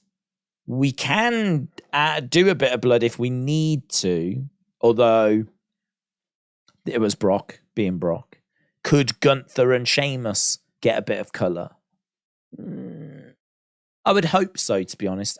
Certainly at a pay-per-view. I would hope that it was something that they could get away with. It's something they could do. Even if it's one of those, like, you remember when Brett used to do it and used to say, "Oh, I didn't mean for that to happen," but he was so good at blading that no one knew he was actually doing it. Vince certainly didn't know. I think he did it at WrestleMania 8 and got away with it. So yeah, but again, do we need to change the rating and do it on a regular basis? No. I really don't think that's the right way forwards. We've seen Bloodline story captivate an audience, some of the biggest rating peaks in years. We know there's fans out there just waiting for the product to give them more stories. John said, Hogan is 69. He could well die in a match, like how Ric Flair almost did. Yeah, I don't think anyone's clamoring for Hogan to return to the ring, are they? Austin said, Sheamus to dethrone Gunther after he beats Honky Tonk Man's records. I can vibe with that. John said, Ric Flair tried his best to die in that match. Adam said, Sabu, the ECW original, debuted tonight in Vegas for AEW. He did. Sting versus Hulk Hogan, says William. I think WWE is making roster cuts because 2024 is coming and WWE has got eyes on top AEW and New Japan talent. James said, Meltzer giving WWE a 5-star match is a collector's item. John said it would improve his image if a dolphin effed him. Okay, well, whatever that was about, John, I don't think we can beat that. So I think we can pretty much wrap things up there. So boom, there we go. We're done. Another go-home show in the bag. We've got obviously one more to go, and that is SmackDown, which is coming up on Friday. And then, of course, we've got a big weekend. Not the same kind of big weekend that LSW is going to be enjoying, but a big weekend all the same. Thanks a lot for watching. Appreciate the support. Hope you had fun enjoying the show. And hopefully I'll see you again next time. Bye for now.